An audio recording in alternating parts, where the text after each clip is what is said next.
Сайн байцгаана уу үзэгчдээ, найруулагчдаа яриа нэвтрүүлгийн маань энэ удаагийн дугаар эхлэхэд бэлэн болсон байна. Манай нэвтрүүлгийн энэ удаагийн дугаарт Гомбын зол жаргал сэтгүүлч, баримтат киноны найруулагч нийгмийн зэтгэлтэн Эрхэм Хүмүүн ирсэн байна. Танд өдрийн мэнд хүргье. За баярлалаа. Та сүүлдээ их өндөр наслгаар чинь Лүдимаа гэдэг шиг нэг янз бүрийн тодтоглон ихсээд нэр нэгүй жоохон болцсон. Харин ч би нөгөө урлагийн гавьяа зэтгэлтэн гэдгийг хэлсэнгүй шүү дээ. Тэгээд би зүгээр сэтгүүл зол жаргал байна ирлээ. За баярлалаа зүгээр тэгж хүлээж авсан нэвтрүүлэгтээ урьж байгаа баярлалаа. Таны үйлчээ тавлаг байна уу? Уран бүтээл өндөр байна уу? За хайгуу тайвнда тэгэл Улаанбаатар хотынхонтой хүүтэнд нь хараагаад жоохон дулааруул тэгэл ерөөхөл тэгэл явж л байна да. Гэхдээ энэ жил цас баг болохоор бас гайгүй цас ихтэй жил чинь их жиндүү байдаг штэ. Тэгэл байнга л нусаа татсан хамар нуулаацсан явдаг. Энэ жил арай тэхэн гайг байна. Тэгтээ хуурай хүүтэн ч бас амаргүй. Нэг одоо нэг 10 хоног төсчүүл гайгүй хавртай золгоно гэж баярлж штэ. Тий, ядахгүй ч цагаасаар боллоо даа гэдэг шиг. Тэгээ нэг эхлээд яг нөгөө танаас жаа юу хөнгөн асуулт асуулчих. Та би баг байхыг таныг харахад та ингээд сарвчтай малгайтай байдаг гэсэн бохоггүй юу? Тийм тэгээд та ер нь малгай дандаа яагаад ингэж өмсч. Тэр хүмүүс асуучлаа би одоо өөрөө ч гэсэн нэг мэдсэн багтан болгоогүйгээ мартцал.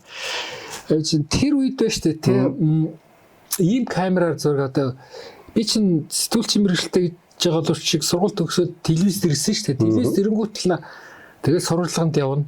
Хөдөө их явна. Хөдөө аймаг сумдаарч их явдаг гэсэн үү. Томилтоор гэсэн тийм. Томилтоор явдаг гэсэн. Тэгээд өдөр голдуу зураг авал шүн их баг зураг авсан. Яг гэхдээ тэр бас тэр одоогийн шиг ийм сайн гэрэл чийдэн бас баг басан зөөврийн чийдэн гэж бараг байхгүй. Тэр байлаа гэхэд тэр нь батарей хиддэг л байсан билүү дээ. Тэгээд л нөгөө зуны өдөр говь хээр нутагт явж яхад нар их тод тусдаг. Тэгэл бид нар ч дандаа люкээр хардаг штэ.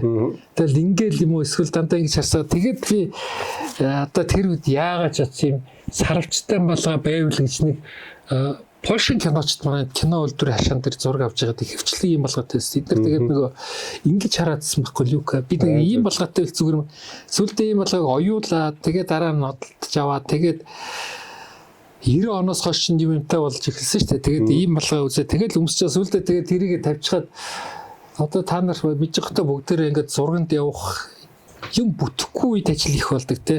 Толгой дээр юм байна уу? Хүлд гутал углаатай байна уу? Цай уусан хоол идсэн хамаагүй шүү дээ тийм ээ. Нэг мэтгэд л өглөө нэг мэтгэд л ороо уусан шиг явсараа сүлд тассан байлээ. Тэгээ малгайгаа авахаар ингээд толгой цэр өргөд идэг л болсон. Гэхдээ энэ бол би дандаа ингэж люк харддаг байсан тэр үеэс тэр Польшин киночтыг харж байгааг ийм л уран бүтээлч болох юм шүүгээ залуу байхдаа хүүхд байхдаа боддог сууж магдаг. Тийм баг. Нэг хүний малгайн дарга гэдэг шиг. Тэгээд дараа нь 91-2 онд телевизийн нэвтрүүлгээр бас имиж гэж үг орж ирээд имиж гэж ярьдаг болсон шүү дээ. Уран бүтээлчдийн дунд, улс төрчдийн дунд, нийгмийн зөвтгөлтүүдийн дунд өөрийгөө олон хүмүүс таниулахаас гадна өөрийнхөө дуртай дүр төрхийг бүрдүүлэх тухай залуучууд хэрж эхлээд телевизийн нэвтрүүлэг хийцтэй имиж бүрдүүлэх гэдэг. Тэгтэл намайг шоолоод зэсэ чи бол имижээ төрүүлэг бүрдүүлсэн юм байна. Чамд бол олон тав юм бодоод толгой өвтгөх хэрэг бол хүмүүс тэгээ хараад тасцсан байна гэсэн. 92 тест нэвтрүүлгийг сэтгүүлсэн л да. Маш эрт эхэлжээ та тэгэхээр. Эрт эхэлсэн. Би нэг танаас малгай асуудаг. Би бас өнөөдөр энэ миний хайртай малгай байгаа. Дуртай. Тэгээ байнга өмсдөггүй. Тэгээ тантай яриа их гээд албаар өмсөж ирсэн. Хүмүүс зарим нэг дургүй муухай юмаа өмсөдөх юм гээд. 2000 оны ихээр хүмүүнлэгийн ажилд би их оролцсон. Тэр үеэр нэг хөгжлийн бэрхшээлтэй эргээд хэвтэй явган нутсан тоглолт. Тэгээд аймагуудаар хэвж яхад энэ бид нар энэ гадны зөвлөх эмч нартай нэг 10 жилдээ төсөл хэрэгжүүлж явсан. Их хайлаар орсон дөө. Тэгээ нэг Лос Анжелесээс нэг өхөр ирсэн юм а тэр бас яг ийм малгайтай. Тэгээ бид нар тэрийг хочлоод mushroom мөөг шиг байгаа зү тийм mushroom гэж нэрлэдэг гэсэн. Тэгээд ингээ харах болгонд ийм малгайтай харах болсон би одоо хүртэл mushroom явж гэн гэж өөртөө хэлдэг байхгүй тий. Тэгээд тантай ярилцах гэдэг албаар таны хүндэтгээд энэ малгайгаа өмссөн юм шүү. Одоо бас имиж болоод имижийн дотор mushroom болоод тэгээд байна тий. За баярлалаа танд. Тэгээд за таныг үрсэн шалтгаангүй л баримтат киноны тухай. Баримтат киноны одоо төрөлтэй дотроо ямар хөө төрлүүд байна, яаж байна, зохиол хэрхэн өрнөж байна, найруулагчийн ажил ямар байна гэд ер нь хоёлаа багцлаад баримтат киноны тухай ярина.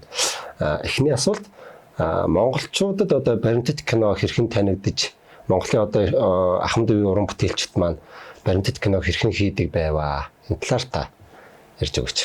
Ер нь 1896 онд 98 онд Бахтал Люмери хийсэн анхны сүшэтгээ дээрээ танаа багш нарсан тэгээд сургууль сайд бүгд л ярьдаг шүү дээ. Тэр анх кино зураг авдаг, хөдөлгөөнд кино зураг авдаг болсон эхнийх нь л одоо галтар гэрлээгээд хөдөлгөөнтэй дүрслэл байсан биз дээ. Тэрнтэй адилхан л төвхөлтэй 1931 онд анх Монгол улсад кино үйлдвэр байгуулах тухай асуудал одоо хөндөгдөөд тэр нь мэдээж төв орондлыг дараа нь тэрэн соёлын яам руу одоо тухайн гэрэл ямар очсон лээ дараа ингээд 4 жилийн хугацаанд бэлтгэгдэж байгаад одоо энэ чинь техник эдийн засгийн баазыг байгуулах хэрэгтэй болж байр сав камер юм хүмүүхтэл 1935 онд Монгол кино үйлдвэр анхныхаа одоо зургийг авсан, кино зураг авсан тэр үйлнэл нь 5 дугаар сарын 1-нд болсон Майн баярын жагсаалыг нэг 7-8 минутын зураг авсан юм уу да. Тэр нь өөрөө баримтат үйл явдлыг буулгасан учраас бас баримт киноны эхлэл хоёрдугаар ер нь баримт киногоор л эхэлсэн болно шүү дээ. Тийм учраас 90 жил болох чинь Монгол кино болдог тийм байгаа. Тийм байна. Тэгэхээр ерөөсөө энэ монголхон одоо кино аппарат аваад зураг авч эхэлсэн анх тэрнийг пленкон дээр аваад уугаад үзсэн нь бол ерөөсөө баримт үйл явдал байсан учраас одоо бол яг нэг томьёогоор хэлэх юм бол зүгээр сурвалжлага бол хроникл байгаа шүү дээ тийм. Майн бэрээр хүмүүс жигсэж байгаа нэг жоохон дуугүй юм уу. Тэрийг лабораторид угаагаад хатаагаад тэгээд оройн энэ Ленин клубт баярын хурал дээр үзүүлсэн юм байлээ. Тэр анх тэгжил киноны хөгжил эхлэлээр тавьсан байна. 2 жилийн дараа бол Майн 47 гээд бас жоохон уран сайхны хэлбэртэй гэж хэлэхэд чайсан. Зүгээр тэр хроникуудаа эвлүүлээд ингээд наагаад ингээд гаргаж эхэлсэн байл да. Тэр үеэс бол жоохон зүгээр нэг ганц жагсаалыг ингээд одоо бол шүршээ давна гэж хэлдэг шүү дээ. Биш. Тэр жагсаалд ингээд эхлэлтэй, өрнөлттэй, төгсгөлтэй энэ төр болоод аваад ирэхээр эвлүүлгийн юунууд орж эхэлж байгаа үстэй. Ажиллагаанууд орж ирэхээр чинь кино болно л да. Товчтой. Тийм байна.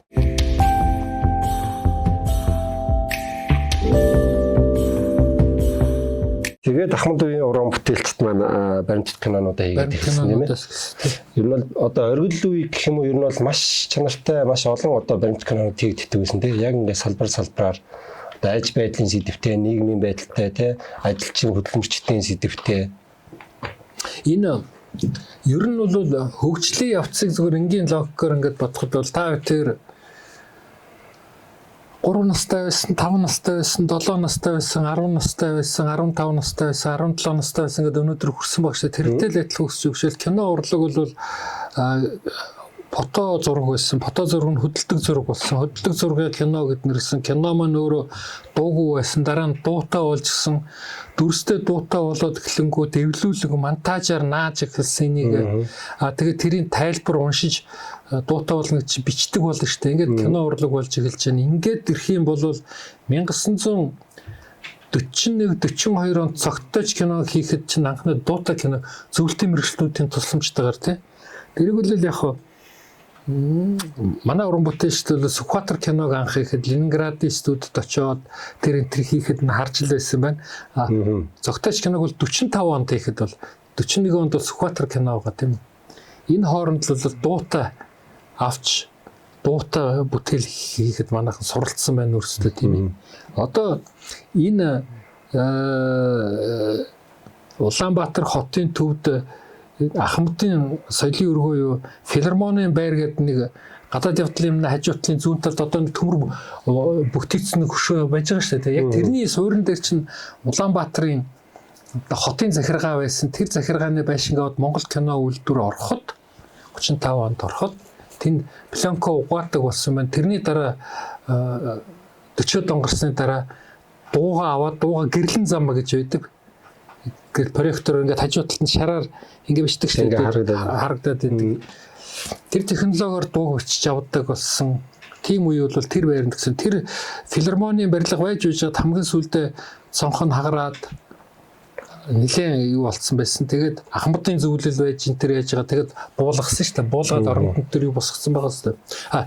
Өөр чи асуултад бол хизээ яг тийм бүрэн баримтат кино хийж гисэн бай гэхэлэр би бол тийм хүний настай дэлгүүн 1950-ад оноос эхлээд энэ манай орон чинь хөдөө аж ахуй шүү дээ. Тэгэхээр энэ хөдөө аж ахуй учраас анхны кинонууд бол ерөөсөн мал аж ахуй сэдвтэй кинонуудыг нөгөө ухуулагчгүй байдлаар одоо та нар харсан уу гавааван кино механикчд уран зураг гэдэг чинь комитет гэдэг явж байгаа тийм. Тэгэхээр хөдөө малчтад одоо кино үзүүлэх, соёлыг нэвтрүүлж штэ тийм. Кино үзүүлэх тэрүүгээрээ дамжуулаад суртлах хуулга тань мэдхгүй одоо гээрүүлэх процесс үйл ажиллагаа явж ирсэн байна. Тэгэхээр тэр зургаас хараад ойлгож байна. 51, 52, 53, 54 онд малын хамуу, малын тижэл, ус худаг гэдэг ингээд нэг бүлэг, хоёр бүлэг, гурван бүлэг киног нааталт нь ингээд дүрс яваад байдаг. Цааталт нь нэг сүртэй уншдаг шүү дээ тийм. Манай их орны жавхлан тардууд гэдэг. Ингээд тэгэхэд бол баримт кино нэг сөөрөөд ингээд үндсэн тавигдаад эхэлжсэн байна. 50-ад оноос л. 50-ад нас эхэлдэг тийм. Тэгээд 60 70 80-ад он гэхэд бол ерөөсөө яг үйлдвэрийн процессор одоо 1957 8 9 онд 63 65 он хүртэл кино урлаг гэж одоо ярил одоо Монголын кино урлагт яг жинхэнэ дээд сургууль төгссөн мэрэгжлийн уран бүтээлчд төгсч ирсэн байна. Одоо энэ та нар дуусал Дорч Чулмгой байж хэлж болно шүү дээ тийм ээ. Цэрэнгойг бас хэлж болно шүү дээ. Урт насан гойг хэлж болно тийм.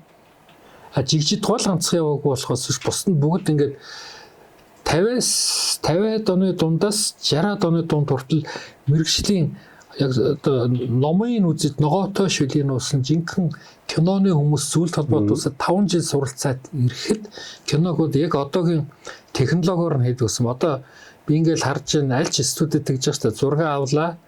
Зураг авсныгаа процессор руу оруулаа, процесс маань сэргүүлээ тэрийгэ монтажд замдаар эргүүл тавилаа, тэгээд эвлүүлснийхээ дараа дуур тэрнтэй гэдэг шиг л одоо бүх процедур дээр монтажид тустай, зурглаачид тустай, лабораторийн тустай, дуу оруулалтын тустай тэр дууны найруулагч нь нийлэхээр үйлдвэр болоод ирэнгүүт жинхэнэ уран бүтээлүүд гарч ирсэн.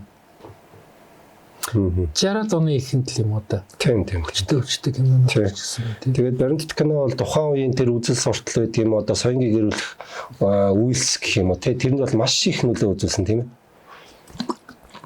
Ер нь бол одоо кино мэдээ хөдөө орон нутгийн хүмүүст ингээд цагаан давуу татаад тэгээд аппаратаар ингээд пленк хороогоод тэрнийг ингээд үзүүлэх чинь үзэж байгаа дүрс нь өөрөө хөдлөөд яваад яриад ингээд ирэхээр хөдөөний хүмүүс чинь сонш тэр үед бол одоо бол бид нар хөдөө гэдэг ойлголт таажимдаа ингээд байхгүй болж эхлэн шинэ үг энэ бол машин зам байна, галт тэрэг байна, гар утас байна, гар утсаараа бид нар лайв хийж гэн юу хийж гэн орон зай гэсэн сэтгэлгээ байхгүй болоод тэр үед чинь одоо ийш Баян Төмөн орсон ч гэсэн тэгээд энэ Баян Чандманд орсон ч гэсэн Дархан орсон ч гэсэн Эрдэнэт орсон ч гэсэн тэр үеийн хүмүүст бол их хол штэ. Одоо Говьалтай аймаг орох чинь 4 5 ховд Баян үлгэр чинь 10 хонжиж, уст чинь 10 хонжиж төгс штэ. Орон зайны юу чих өөрөөс мө сэтгэлээ. Одоо бол орон зайны тэмцэл 5 талтайнт муу байвал одоо юу ихт орон зайны ойлголт бараг байхгүй штэ.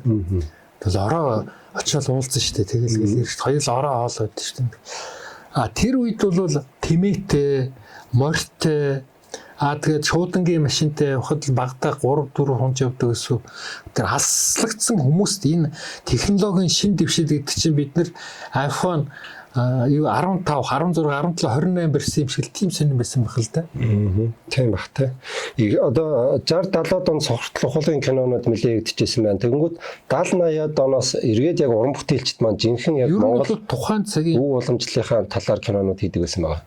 Тухайн цагт биш те. Тухайн цаг гэж би хэдийг хэлж 44 оноос эхлээл нь малч зориулсан хуулгын баримт кинонуудыг нэг бүлгээр ингээд хийгээд тэгээд нөгөө механик чинь хөдөө явж ингээд хотонд нь ингээд үзүүлэл ингээд явдаг. Эсвэл энэ хуулга гэж одоо улс орноо л хөгжүүлэхийн тулд нам засгаас л одоо баримталж байгаа шийдвэрүүдийг танилцуулахын тулд л ингэж явал тэгэл одоо суртлах болол явна шүү дээ. Улс орноо хөгжүүлэхийн тэгж явж байгаад нэлээд хүчтэй эрчимцүүлэл 60-аад оны үе 60-ад оноос 70-ад он хүртэл бол Монгол улсын нийгэм эдийн засаг хөдөө аж ахуйн салбарыг эрс хөгжүүлэхийн тулд телевизэр байгаагүй.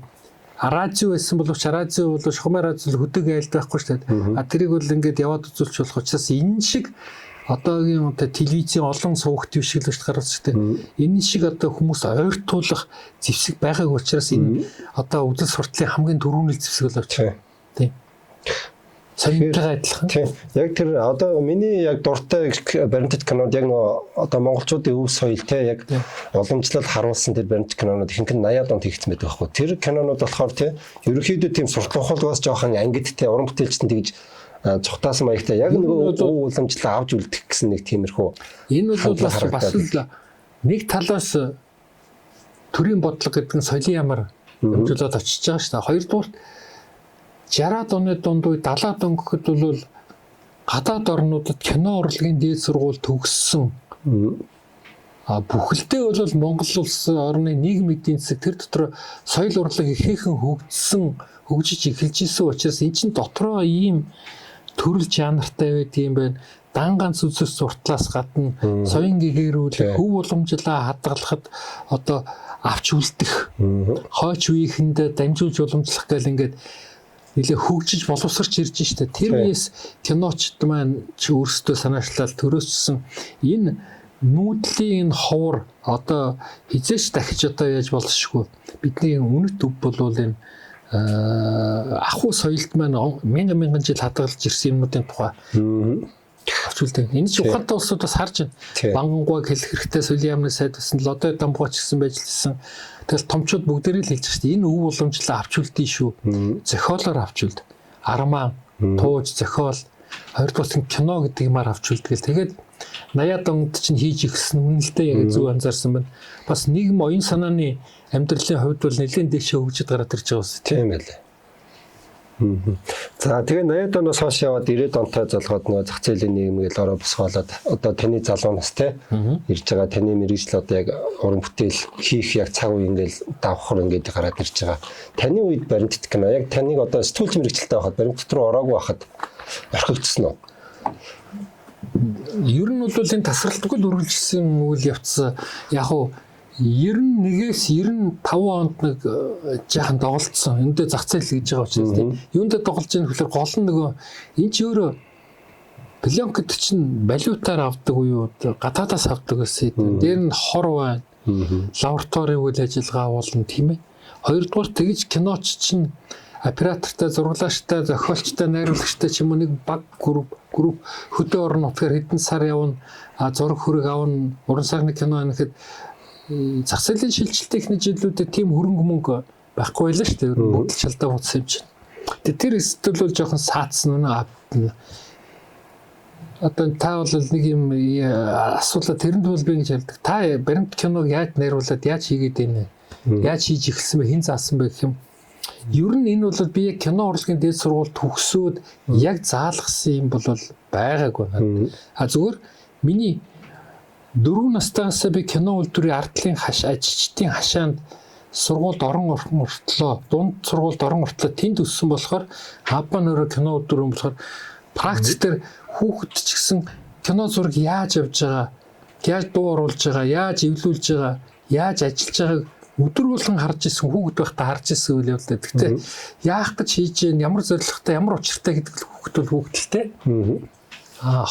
Дээд сургуульд очиод би сэтгүүлчийн мэргэжлээ сурахад бид нар чинь яаж бичиж сурах уу? Тэгээ нэхлээ сэтгүүлч гэж юм сэтгүүл зүгэж байна. Тэгээ яаж бичих юм? Бичснээ ямар ур чадвараар бичих юм? Хэдэн төрлөөр бичдгийг гэлгэр 2 дугаар курс, 3 дугаар курс, 4 дугаар курс гэж зааш та. Тэнгүүд надад сурвалжлага яаж бичих юм? Нийтлэл яаж бичих юм? Хөрөг яаж бичих юм? Уран сайхны нийтлэл яаж бичих юм гэдэг чинь сэтгүүлчээ ингэ заагаад эхлэнгүүт нөгөө тэр чинь зохиолын үнд сул авчиж байгаа юмсан. Тий.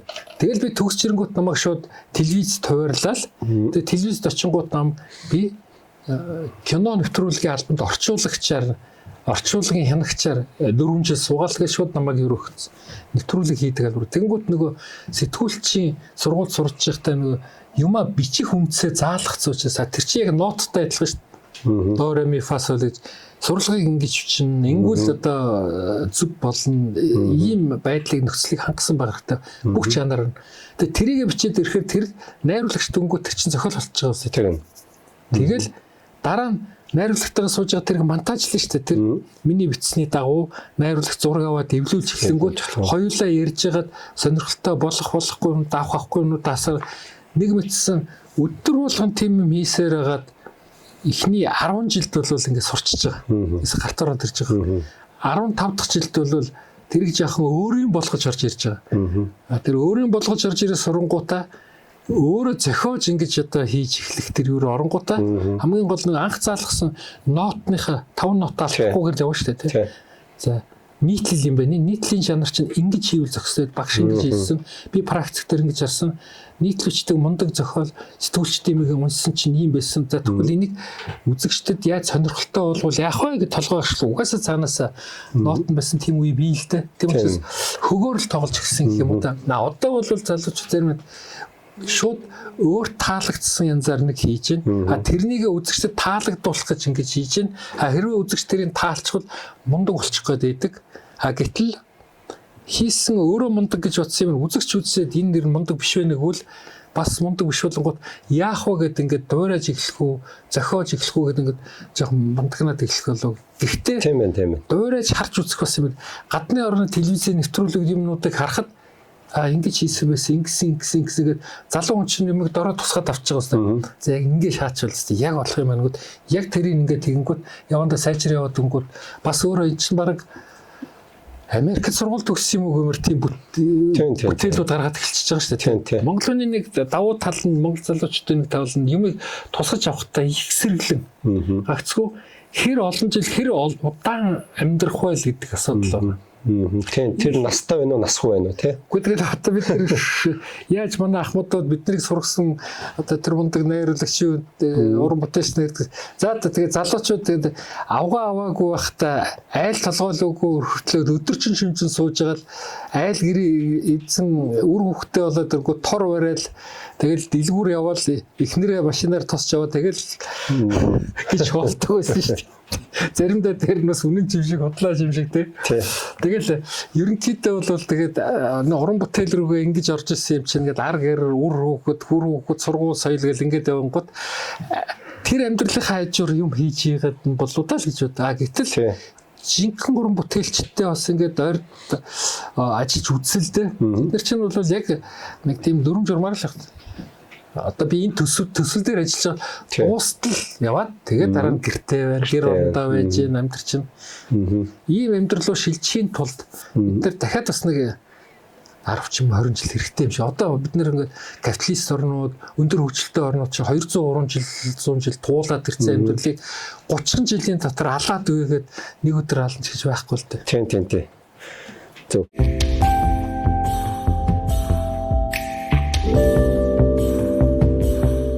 Би таныг ингэж ажигласан. Таны аав уран бүтээлч хүн байсан. Тэгээд Багдаа кино олдвортойсэн. Тэнгүүд танд тийм таны мэдхэн яг тэр кино урлагт дуртай болох яг хүүхэд насны гоё дурлалч нь ороод тэнгүүд та сэтгүүлчээр суурэ тавьчихгууд яг нэг бичих дүрмийн дагуу зохиол дээр ажиллах тий. Тэр оюутан байх тэр чадвар сууд бичүүлэлсэн би оюутны дадлагыг 4 жил телевиз дээр хийсэн. Сурж ихтэй 100 шууд бичээл редакторт өгчдөг гэсэн. Тэгээд Монгол болгоход л засч өгч байсан. Таны би нэг харсан юм нөхгүй. Сэтгүүлч давхар сэтгүүлчээр ингээд яг дөрмөө бүх юмаа сурчингуу таны нөгөө нийгмийг мэдрэх мэдрэмж маань танд айгүй зөв суудсан байгаа гэж би харсан. Тэгээд таны нийлэмж тэгээд буцаад нөгөө одоо өөрөө боловсроод баримтат кино руугаа оронгууд таны яг ингээд сургалттай үнэн гой цогцолцож байгаа байхгүй миний ажилласнаар. Яг тийм нийгмийн мэдрэмж сайн суудсан зохиол дээр ажиллах боловсруулах одоо баримтат киноны бүх ажиллагаанд суудсан байгаа хүн чинь одоо яг баримтат кинон дээр ингээд ажиллаж байгаа нь маш их давуу талтай юм болов гэж би хараад байгаа байхгүй. Намайг баг байхад бол манай хажуу айлын хүмүүс энэ төр заримдаа хөөшөөдөгч байсан юм уу залхуу төсөн бицэрлэгт байхдаа Тэр шүү дээ юм. Энэ дандаа яагаад гэж юм бас шалгаад юм аа. Хүүхэд өдөрт 300 асуултаа яагаад гэж асуудвал энэ 600 асуулт үүл яагаад тэгээ хойшоо нүгэд урагшаа нүгэд байгаа ингээ тий. Энэ ах их хоёр хоорондоо яагаад хэрэлдээд байгаа юм. Гэхдээ энэ хоёр их өчтөр хэрэлдээдсэн яагаад тэрвэрлдээ суугаад байгаа. Шалт юм. Ер нь яагаад гэж их багтаа их асуудаг гэсэн. Өөрөөр юм дэх тийм сониуч байжгаад тэр сониуч нь явсаар хагаад бас нэг тийм манай Петра багш хэлчихсэн юм аа. Та нар ингээд гараа эсгчээд юмд ингээ хүрэхэд хөндүүрлэн. Хүний сэтгэл сониуч сэтгэл бол яг тийм эмзэг байх хэрэгтэй тийм. Яагаад ингэж юу гэдэг нь энэ яагаад юм болов гэдэнгүүт тэр шалтгааныг олох гэж бодож эхэлдэг дотроо. Тэгээд судалж мэдээд олж эхлэв тийм хэрэг дуртай илүү юм дуртай явсан байна. Нийгмийн амьдралын явцыг ингээд байнга мэдэрч ингэж явж их тийм ээ ингээд хүн өөрийнхөө амьдралд ингээд бүрэн дүүрэн автаа зөвхөн өөрийнхөө тухай өөрийнхөө амьдралын хүрээнд нэг юм боддог гэж байлаа. Гэтэл нөгөө нэг хүн бол энэ одоо яагаад ингэж юм бол яагаад ингэсэн юм бол хоёрдугаар тийм мартахгүй байхын үндсээ тэнд ашиглана гэдэг чинь одоо энэ гамбалчуудаа 20 жилийн өмнө яг тийм байсан шүү дээ. 17 жилийн өмнө Баабрыг ингэж ярьж ирсдэг. Инквайр ерөнхийлөгч нь 95 онд дуусдаг. Тэрийг ингээ санаал тэгээ тэр нь явц дундаа яаж өөрчлөгдөж гин хувирч гин гэдэг дотроо ингээл юу яагаад яваад байгаа шүү дээ. Цэнээл яваад байгаа шүү дээ. Тийм юмтай хүн болов л шүү дээ. Бүтээл төрөхөд бас их зүгээр түлхэц болсон болов уу гэж бодлоо. Давуу тал нь те. Эн чи ингэж хэлж ирсэн чи ингэж хэлдэг болоод ингэсэн байхад энэ хооронд юу болов яав гэл ингээл гэдэг юм. Тийм учраас баримт кино хийх гэж байгаа, баримт киноны уран бүтээлч болох гэж байгаа хүний нэг давуу тал нь тийм ээ. Ажигч тийм их мэдрэг байх хэрэгтэй. Тэр маань жил кино үйлдвэрт ороод энэ танаа огч шигдэг шүү дээ. Шигдваач гэсэн би хасаал мэдэн 6 4 5 настай бас зөв сүлд би тэр чинь зэрэгцээд нэг сургууль багшлна гэж яаж бодох юм бэ? Тэр шигдваа ажилласан кино үйлдвэр дээр би өдөржингөө зурганд явчаад киногоор зургийнхаа материал киногоор угаачаад тэнд нь монтажлаад телевиз рүү очиод видео руу хуулаад тэгээд хийдэг эсвэл шүү дээ. Тэгэнгүүт тэнд нэг үг гэсэн сайн монтаж чинь сайн одоо ассистент найруулагч болвол 240 одоо сюжет планыг чийжилсэн явж явах хэрэгтэй 240 гэж. Тэгжиж монтаж хийнэ гэж байгаа. 240 гэдэг бол тэнгэрийн юм байгаа маа. Би бол нэг 40 50 дотор л явж исэн тал байдаг. Ингээд олон жижиг ингээд заримдаа уйлах, хуурлах зөндөө юм болно шүү дээ. Ширээ дүр ингээд жижигхэн юмнуудаа ингээд хэсглээд ингээд тавьчих шүү дээ. Тэр чинь нөгөө туршлагатай монтаж хичээлээс доржин гараад байгаа өдөр цэцгээгийн инээж байгаа дүрсийг өдөр тэндээс нөгөө нэг бат ороод ирж байгаа дүрсийг ороод ингээд шууд хэлээл бид нар чинь дөнгөж залуу сэтгүүлч тэр юм чинь аль нь нөлөөгөө самуураа сүлдээ загнуулаад хөөгдөд хит юмны дотор толгой нэргээд бүрцийн гар гэлтэгдээс. Тэгээ сүлдээ бүр хичээгэлтэй тент твсэн шүү. За доржгоо нэг инээж байгаа халаач нь алилаа энэ хүн байхаа гэлтэй. Тэрнээс айгаад загнуулахаас айгаад тэгсээр яжаад практикээр тэгээ монтаж сурчиж байгаа хөө гэдэг юм. Инээж байгаа нэг энэ том ингэж өгөө дараа нэг ингэж өгөөд ингэ тэгэхгүй бол инээж ядгаар ижлэгийн инээж байгаа дүрс хүчээр болдгүй юм байна гэж тэгээ ойлгоцсон. Тэр ажлын явцад тэг загнуусараа сурцсан л да. Тийм байна. Нүд хуурах урлаг яг бодит урлаг хоёрын ялгаа. Та ер нь нүд хуурах урлаг хийж үзв үү? Уу яг онол дээр бид нар бас хичээл яхад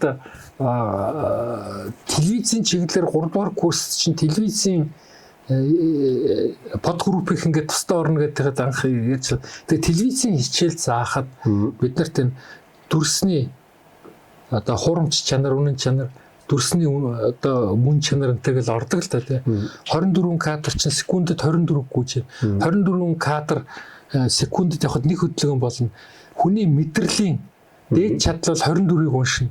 25 болоод ирэнгүүтээ штэ тий. Мэдрэл хүлээж авахгүй бол тэр гажуудж эхэлнэ. Энэ бол хуурамч төсөл хуурамч юм бий болж эхэлнэггүй. Ингээ ойлгоцсон байхгүй. Тийм учраас 25 кадр юм уу? Гэрэл сүдрээр хүнд өөр төсөөлөл үзүүлэхээр хуурч болдгийм байх гэдгийг тэгээ заалгацсан байхгүй. За одоо жишээ нь ингэдэг штэ тий. Нэг усанд орж байгаа нэг тийм өстэй цээж ингээл доош явжснаа. Них гой хөл ингээл дээшээ явуулж хад хүн гайх штэ. Энэ одоо ямар амар юм бэ?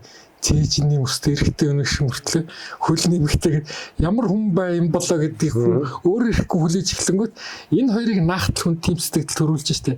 Энэ нууцуд бас байна штэ. Энэ чинь тэр үед бид нар бас ерөнхийдөө тэгээ заалгацлаа. Тийм учраас бүр цаад дал дотхоор нь одоо нүд хуурах одоо орлогоос одоо тарих угаах ч юм уу. Агуулгаар өнгөнд хууруулах тий өнгөнд хууртуулах. Бодит одоо чинь баримтат кино зар сурчлагын хоёрын ялгаа ч юм уу. Энэ одоо тэр гэр хороололд бодит амьдрал ямар байна тэгэнгүүт над мэдээний нэг захиалагт мэдээний дүрсэн дээр их гой сайхнаар харуулдаг ч юм уу. Энэ бидний зааж исэн үеийн сургалт амьдралыг үзэх ертөнцийг үзэх үзэл бүтээхийн зорилго энэ чи өөр байсан л да. Худал хуурмаг бол дими.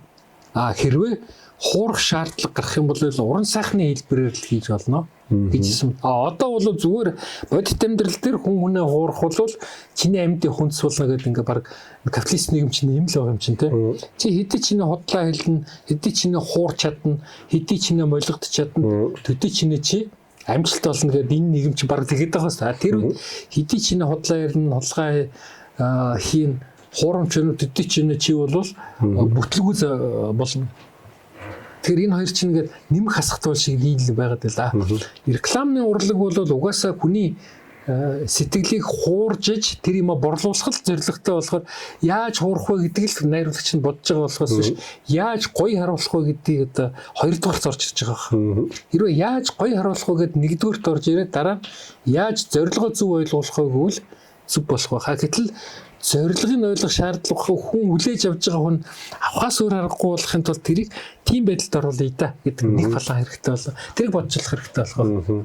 Та энэ өөрийгөө хэр эвдэж өөрөөр одоо жанрын ч юм уу өөрөөр төрөл рүү орж ив. Тэгэл одоо 91, 92, 93, 94-ийн үед бол зөндөө л одоо тэгж оролдог тийм л нас байдаг л да. Туршилтууд.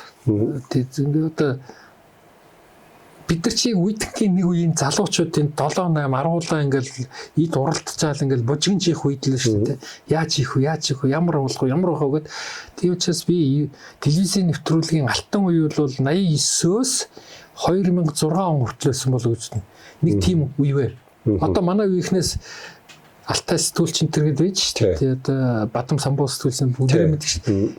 Жаргал сайхан маань өөд болцсон л да яг. Гэхдээ тэр үеийн гэрсгэн хідэн олон залуучууд чинь ингээл өөрийн өрөмц бол одоо төр мөнх маань байж шүү дээ. Тэд нар чинь ингээл хоорондоо уралдаж нэвтрүүлэг гаргахын тулд биенээсээ давж хийхин тулд цэвэр тийм одоо чи цагаан өрсөлдөөн гэж хэлдэг үү тийм. Хор шаргууд хор шар нь бол дотроо хор зэмбүү тийм тэгсэн мөртлөд тэрний хүчээр хийжсэн үе байхлаа. Тэгэж явахтаа өөрийгөө эвдэх юмнуудыг оролдож ирсэн байж магадгүй. Гэхдээ би яг өөрийгөө эвдэж шүү. Яа мундаг гэж тийм ухамсар сэтгээд хүлээж сууж их юм байх. Нэг мэтгэл хийцэлээд өсөйд таалагдахгүй тэгэл их хурдтай л явжсан байх. Хурдтай явжсан тий. Тэгээд ерөнхийдөө одоо яг л нэг өөрийгөө олох ч юм уу өөрийгөө мэдрэх юм ингээд нэг одоо өөр хэлэхгүй нэг өөрт нэг юм уран бүтээл хийх нэг тийм мэдл сэтэл төрөөд ирнэ шүү дээ тий. Хизээнээс ер нь залуу уран бүтээл залуудаа ингээ хурдтай явж байгаа хизээнээс тэгж тогтож эхэлсэн байна. Одоо туршилт хийгээл өөрийгөө эвдэх тохиор ирж би 90 онд зориг найруулагч найзтайгаа эрдэнэлэг найруулагчтай 3 нэвтрүүлэг хийсэн л да. Одоо 30 тал лсэн одоо хашаа гэдэг нэвтрүүлэг гэсэн тий. За. Явн явсаар Улаанбаатар хот чинь нийл хашаа болно. За. Гэдгийг юм асуудал өвшүүлж ихгүй. Энэ хашаа гэдэг бол хүн өмчөө хамгаалж байгаа. Энэ яг хүн нэг капиталист нийгэм чи өмчтэй болж эхлэх номлож байгаа шүү дээ. Өмчөө хамгаалахын тулд хашаатай болно. Өмчөө хамгаалахын тулд хашаатай болох бодол тархинд чинь суугаад удах юм бол өөрийнхөө бодол сэтгэлийг хашаалж эхэлнэ. Тэнгүүд хүн хүнээсээ хашаатай сэтгэлээр хандж эхэлнэ.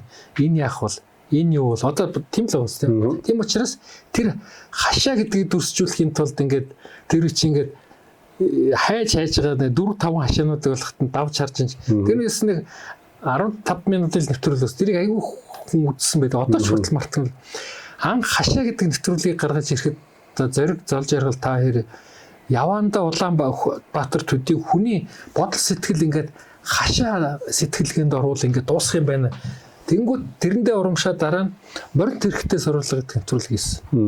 Тэр яас хийсэн бэ гэхээр 31-т 2 залуу морин тэрэгэн дээр суугаад телевизээс гараад кино олд хүртлийн гудамж ярьж байгаа. Тэгээд бид нар юу гэж хэлсэн бэ гэхээр нэвтрүүлгийн зэрэг 20-30 жилийн дараа Улаанбаатар хот ингээд 0 машин болно, 0 утаа болно, 0 төгжрээ болно. Тэгээд энэ нийгэм зогсно.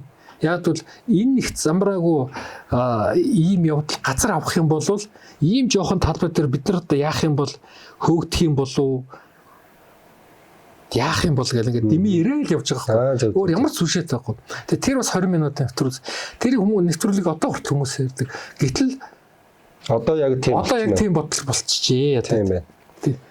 Тэгэхэд тэр нэвтрүүлэгтээ бол их урамшиж ирсэн. Тэгээд 95 онд 96 онд гомар шагналыг хүртсэн. Телевизийн сурвалжлагуудаараа сурвалжлагуудаараа. Тэрэнд чинь миний одоо хийсэн нэвтрүүлгүүдийн 4 сурвалжлага нийлээд гомор шагналыг болсон. Тэгэхэд л урамшиж урам авч ихэхэн яасан байх тийм ээ. Яг жинхэнэ сонирхолтой уран бүтээл хийгээд чи одоо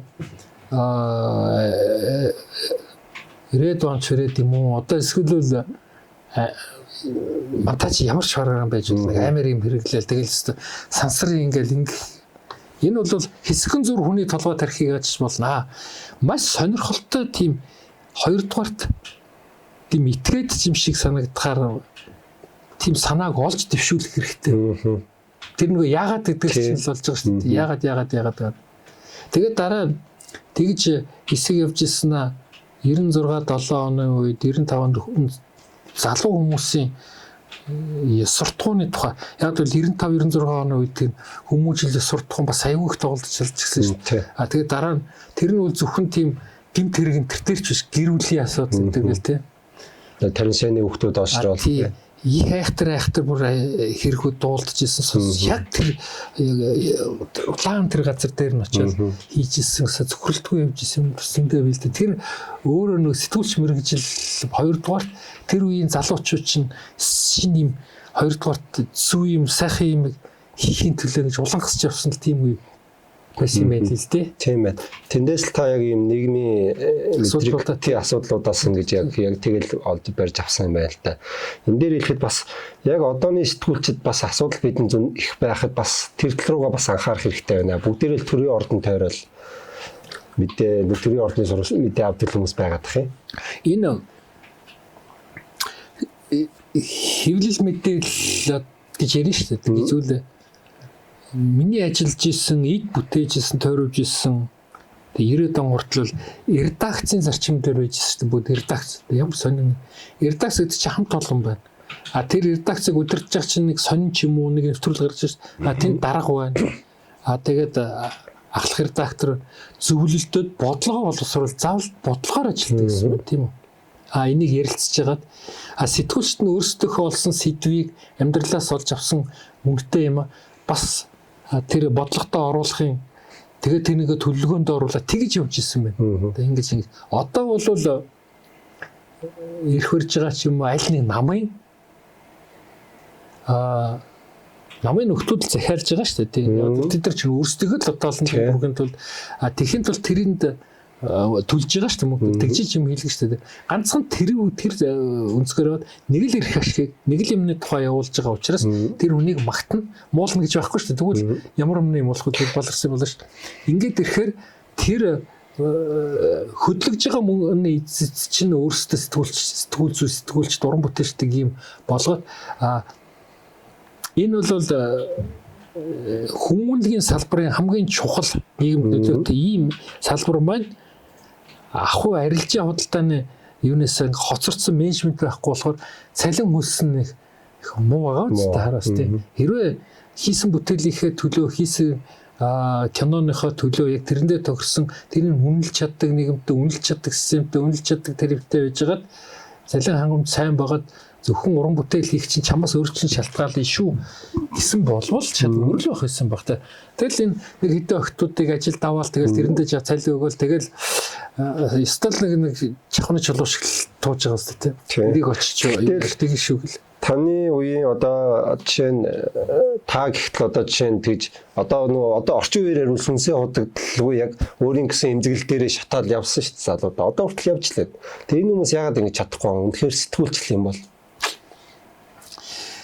Ер нь бол бис энэ хүүхдүүд яах гэж сэтгүүлч болох гэж сургуульд орсон юм бэ? Сургууль төгсөөд ямар ажил хийж яах гэсэн бэ гэдэг зорилго бол бас өөр ах шиг байна. Нэг хэсэг телевизийн сургуулиуд их хүүхд орсон ч залуучууд бүгд л телевизээр гардаг болох юмсан.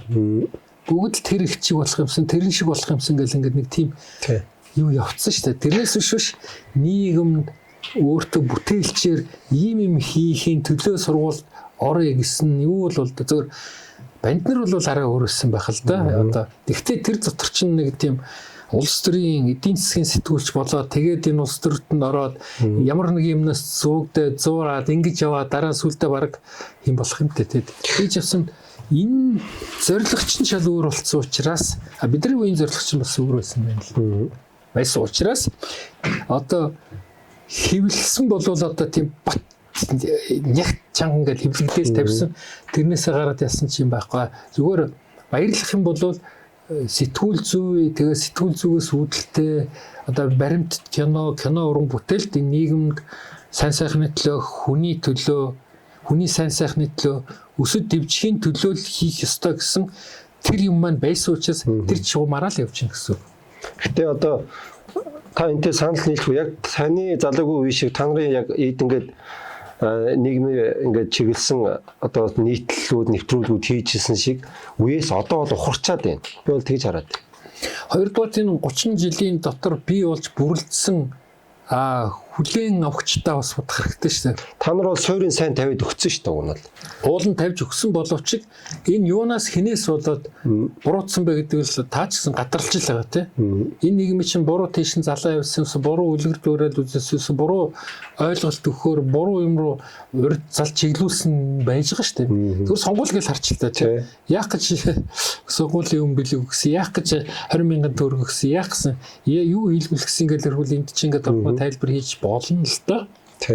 Боловч уг нь бол хамгийн хүчтэй нөө дөрөвдөг засаглал гэж тодорхойлоод байгаа тийм ээ. Гэвч одоо тэр маань давхарлал худалдагдал ингэж одоо нэг тийм. Юу хүчтэй төрж оров хин энийгээ давмгайлуу гэдэг тэр хүчнээс л бүх юм болдго юм байна. Энэ дотор чинь эрдэмтэй чадaltaй сайхан нийгмээ хөгжүүлээ хөгжилтэй орнуудын хэмжээнд бид нар амьдрын хүн шиг амьдрэх гэсэн сайхан эрдэмт ус зөндөө байгаа шүү дээ. Битэл баяжи эрх мэдэлтэй болъё, хязгааргүй эрх мэдэлтэй болъё, хязгааргүй баялагтай болъё, юмтай болъё, зовхгүй амьдрэх гэсэн юм би болгочлаа шүү дээ. Ингээд сүүлийн 20 жилд энэ ингээд 3 сая чинь за 2 сая биш юм аа сая 500-ны байдалтай ингээд хүмүүжүүлчих юм бол яах юм бэ? Энэ чиглэл болимгарч суух шиг ингээд түрж орж ирсээр гад нөгөөдүүлээ ингээд идэл. Тэгэл энэ бүхэл нийгмээ ингээд холоос томор дээрсээс чинь битүү хар юм л харагдаад байгаа. Энэ чинь шинэ утаа гэл ингээл юм харагдхаа байсан гэдэг чинь ганцхан утаа шинэ утааг бий болгож байгаа утаанаас цаашаа айхтар муха нийгэм муха болонгартаа нийгэм харагдхаа болсон бас. Тунгалаг бидний үед бол нийгэм тунгалаг байсан. Уран бүтээлчийн эмзэглэл гэж байгаа шүү дээ тийм ээ. Дотоод шаталт гэж байгаа. Энэ ер нь ингээд байнгын тэгдэж явж байна уу? Ер нь шантрах ч юм уу? Өөрчлөгдөх юм тохиолдол байна. Ер нь бол насан турш байж тэрийг тээж авч явж тэрний чинь үндсэн дээр нийгмийн асуудлуудыг одоо олж гэрхээ олж харсан асуудлуудыг дэвшүүлсэн хүний сайн сайхны төлөө болж бүтэхгүйг олж харж чаддаг тийм бүтээлүүд л төрнө. Тэгэхгүй одоо нөгөө нэг үлт нарта тэнгэрийг үүл бүрхэн ямар нүдийг зоос бүрхэн гэдгцэн шүү дээ. Одоо зоос бүрхсэн байна л да нүдийг тийм. Тэгэд энэ бол их юм болов л гэж дотроо бод чинь таны асуултанд ойлгох би зөв хариулж чаддгүй. Зөв.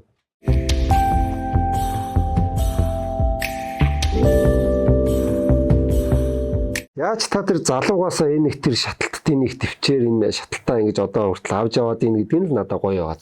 Энэ оюутан нартай байгаад байгаа. Оюутан байхад бид нарт багш нар маань бас их нөлөө үзүүлсэн. Тэгээд сэтгүүлчтэй чинь гол юмыг та нар их унших хэрэгтэй. Уран зохиолыг уншихтаа зүгээр гар таарлцсан бүх юмаа барьж унших хэрэггүй. Аль болохоор сонгодог бүтээлүүдээс шилдэг сайн бүтээлүүдээс сайн унш. Тэгээд уншихдаа нийгмийн хөгжлийн явцсан он дарааллын дагуу бүх юмыг шаталттай ингэж уншиж учир шалтгаануудыг олоод авчихгаа. Одоо томьёогд мэднэ гэсэн. Тэгээд утас бодоход тоглоомын дүрмийг ойлгох гэсэн үг. Амьдралын томьёог бүхэлд нь ойлгох. Тийм учраас бид нар чинь том армаануудыг, том зохиолуудыг дийлхгүйг төрүүлээд уншснуудаараа яриулаад дийлхийгээ өөрсдөө уншаал тэн дундаас ингэж ойлголт аваад заалгуулаад ингэж явсаар хагаад одоо хүндрэлтний өнөөдрийг хүртэл хөгжиж явсан яаж алдаж онож явсан юу болсон гэдэг чинь багцаалаа шүү дээ тийм. Юуг ариун гэж үзэх, зөв гэж үзэх, юуг бурангуй гэдэг үдийг чинь өршөө мэддэг болсон байна. Тэр маань яваал исэн байна. Танд нэг тийм идеал авдаг шүтдэг ч юм уу, зохиолч ч юм уу, нийтлэг сэтгүүлч юм байна уу? Би 1-2 хүн хэлхээсээ илүү эхлээл баг байхасаа эхлээл уншиж ирсэн зохиолууд одоо ч хүртэл 2 жил, 4 жил, 3 жил дахин уншаал явдаг шүү дээ. Одоо би чинь 8 дугаар ангид тоход шоолохын дүлгөөнд оног уншиж ирсэн бол дээд сургууль дор дахиж уншаад, ажил дээр гарт дахиж уншаад, уржин жил лагер дээр дахиж уншаад гэдэг ингээд тэр үеийнхээ шилдэг бүх Америкийн эмнэлт явдлаа чинь 9 дугаар ангидаа уншаад, оюутан байхдаа 3 дугаар ангидаа уншаад, 3 дугаар курстээ уншаал байсан байна. Энэ бүхэн чинь надад ингээд нөгөө таны асуугаад байгаа юм чинь цэнгийг өгөөл юм гэсэн. Тэндээс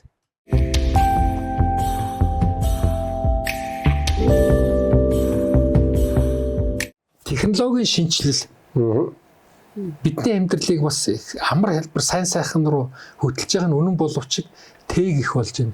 Үнийг залхуу болгож байна. Залхуу. Аливаа юмны гол утга чанар зорилгыг мөн чанарыг нь мэдхэд маш их саад болж байна. Яах юм? Ганц конвертерлаа бас дахиад нэг конвертерлаа Агаас би хүртэл 10 минут дотор надад төрсөөр хилээд өгч байгаа юм чи тэгэл ингээл уншаал зовоол ингээл мартаал уншаал зовоодох юм. Энэ технологи өгч чи хүнийг өөрийн бас их мохоож байна гэж боддог. Тэр цаатам төлөө хөрөөж ихтэй бид нар юм боддог гэсэн чинь ингээл төлөө хөрөөдөхийн зовлон тэр хөрөөдсөн зовсон төлөөгөө оруулаад түлхэхэд бас араа өөрийн мэдрэгдэнэс тийм. Одоо төлөө хөрөөдөх хэрэг байхгүй шүү дээ. Зүгээр залгуураа залгаал тэгэл болоо шүү. Тэгэхээр хүн нэлцааж орхин шүү дээ. Би сэтгэлээрээ ч оюун ухаанаарч булчин хөрөөгөж нэлхэрд таймлаад ойлгоход бол ийм болов л гэж байна. Тийм ээ. Тэгээ өссөн үсээгөө одоо бид нар технологийн араас явна л да. Тэгээд ер нь одоо энэ сэтгүүл зүйн салбар ч юм уу нийгэмд нөлөөлөхийн салбар ер нь энд одоо яаж өөрийн мөн чанарыг авч үлдэх юм бэ? Одоо подкаст гэж яриад байгаа. Одоо явсаар байгаа. Тэгээд энэ хэлбэршүүлсэн хэлбэрлэлтийн одоо нийтлэл нэвтрүүлэг одоо тэр юмны бидний ажиллаж исэн үе чинь хэлбэршүүлсэн яриад тэгээд бүх асуудлыг ойлгуулчихна. Сонссон хүнд яг тэр зэгтээ ойлгодог юм байх. Гэтэл энийг чинь жинхэнэ бүтээл болгож хийдэг тэр хөдөлмөр бүтээл болгож хийсэн тэр бүтээл чинь өөрөө тэр хүний зүрх сэтгэл мартахгүйгээр үлдэж хоногчдог байсан да. Нөлөөлөл нь байсан байна. Тэрнээс нэг ганц подкаст сонсоод тэрийг дахиад 10 жил мартахгүй явна гэдэг бол юу бол. Гэтэл миний тэр үе яриадсан хашаа морд хэрэгтэй сургууль яагаад 30 жил мартаагүй гэхлээр тэр чинь одоо бүтээлийг бас хийж зүрх сэтгэлээ зориулж хийсэн байж тээ. Тиймэр бас тайлбарж болох юм л да. Тийм ээ. Ирээдүйд энийг бол би зүгээр тэр 72 онд уншчихлуудаа газрын өрөө аялсан гэдэг армаа ном туужийг уншижсэн тэрүүгээр л байл. Тэгэхээр тэр зөвнөл зохиол байсан л да. Тэгээд газараас доош нэг уруугаар ургасан бод ингээд дагаад яваалсан гэл яваалгаал нэг ертөнцид очиж байгаа. Тэнд хүмүүс ингээд тэгсэн тентгийн бүх хүмүүс нэг нүдтэй нэг гартаа болсон. Тэнд бүх юм байна. Ягаад гэсэн чинь коноптарсаар гад энэ 9 хуруу байхгүй болцсон. Тэ? Коноптас нэг нүдээр л юм харна. Гэвч хоёр нүдээр ингэж харах шаардлага байхгүй, нэг нүд үлдсэн. Хоёр чих байхгүй нэг тийм сонир ертөнц. Тэгэхээр тэр зөвнөл зохиолоос та хэдэн мянган жилийн дараа хүн төрөлхтөө ийм боллоо. Ганцхан конопл дарна гэдэг. Тэгээд тэр юу нэг компьютер тэгээд тэр нөгөө нэг робот хүмүүсийнхээ боолн болцсон ба хүмүүс. тийм амьдрал байгаа юм болов уу тэгэл ойлгоцоод тэрлэгүүл явж байгаа. Тийм тэрлэгүүл явж байгаа шүү тий. Тэгэхээр ерөөсөө одоо яг өнөөдөр бидэнд энэ олдож байгаа цаг хугацаа бол хамгийн үнэтэй тий. Тэг энийг баялаг хүмүүсийн хувьд энийг баян жаргалтай айгуу сайхан болгоёвол энэ хүн төрлөختөнд чинь өөрт нь наз жаргал баяр баясгалан юм ингээд би сэтгэлээрээ мэдрэх тэр цаг хугацаанд бүрэн дүүрэн амьдрах л хэрэгтэй юм. Бас юм бүхнийг техникээр орлуулад бүх юмыг орлуулаад шалбаршуулаад байх юм бол хүн өөрөө арчигдж эхэлж байгаа ш. Юмнууд нь хэрэггүй болоо л эхлэнгүүт тэгээд хүн амьдрал сонирхолгүй болоо л хэрэггүй болоо л эхэллээ. Одоо энэ хоёулын яриа хэдэн жилийн 38 мянган жилийн дараа байлаа гэж бодоход яг ирээдүйд хүмүүс ер нь тэр роботуудтай тэмцэл хооронд өрнөд баг болох нь баг тодорхой байж магадгүй. Дональд Трампын сонгуулийн дараа бас нэлээд яриа хөөрөө дэлхийн техник сонирхол анхаарал өөрчлөлөө шүү дээ тий.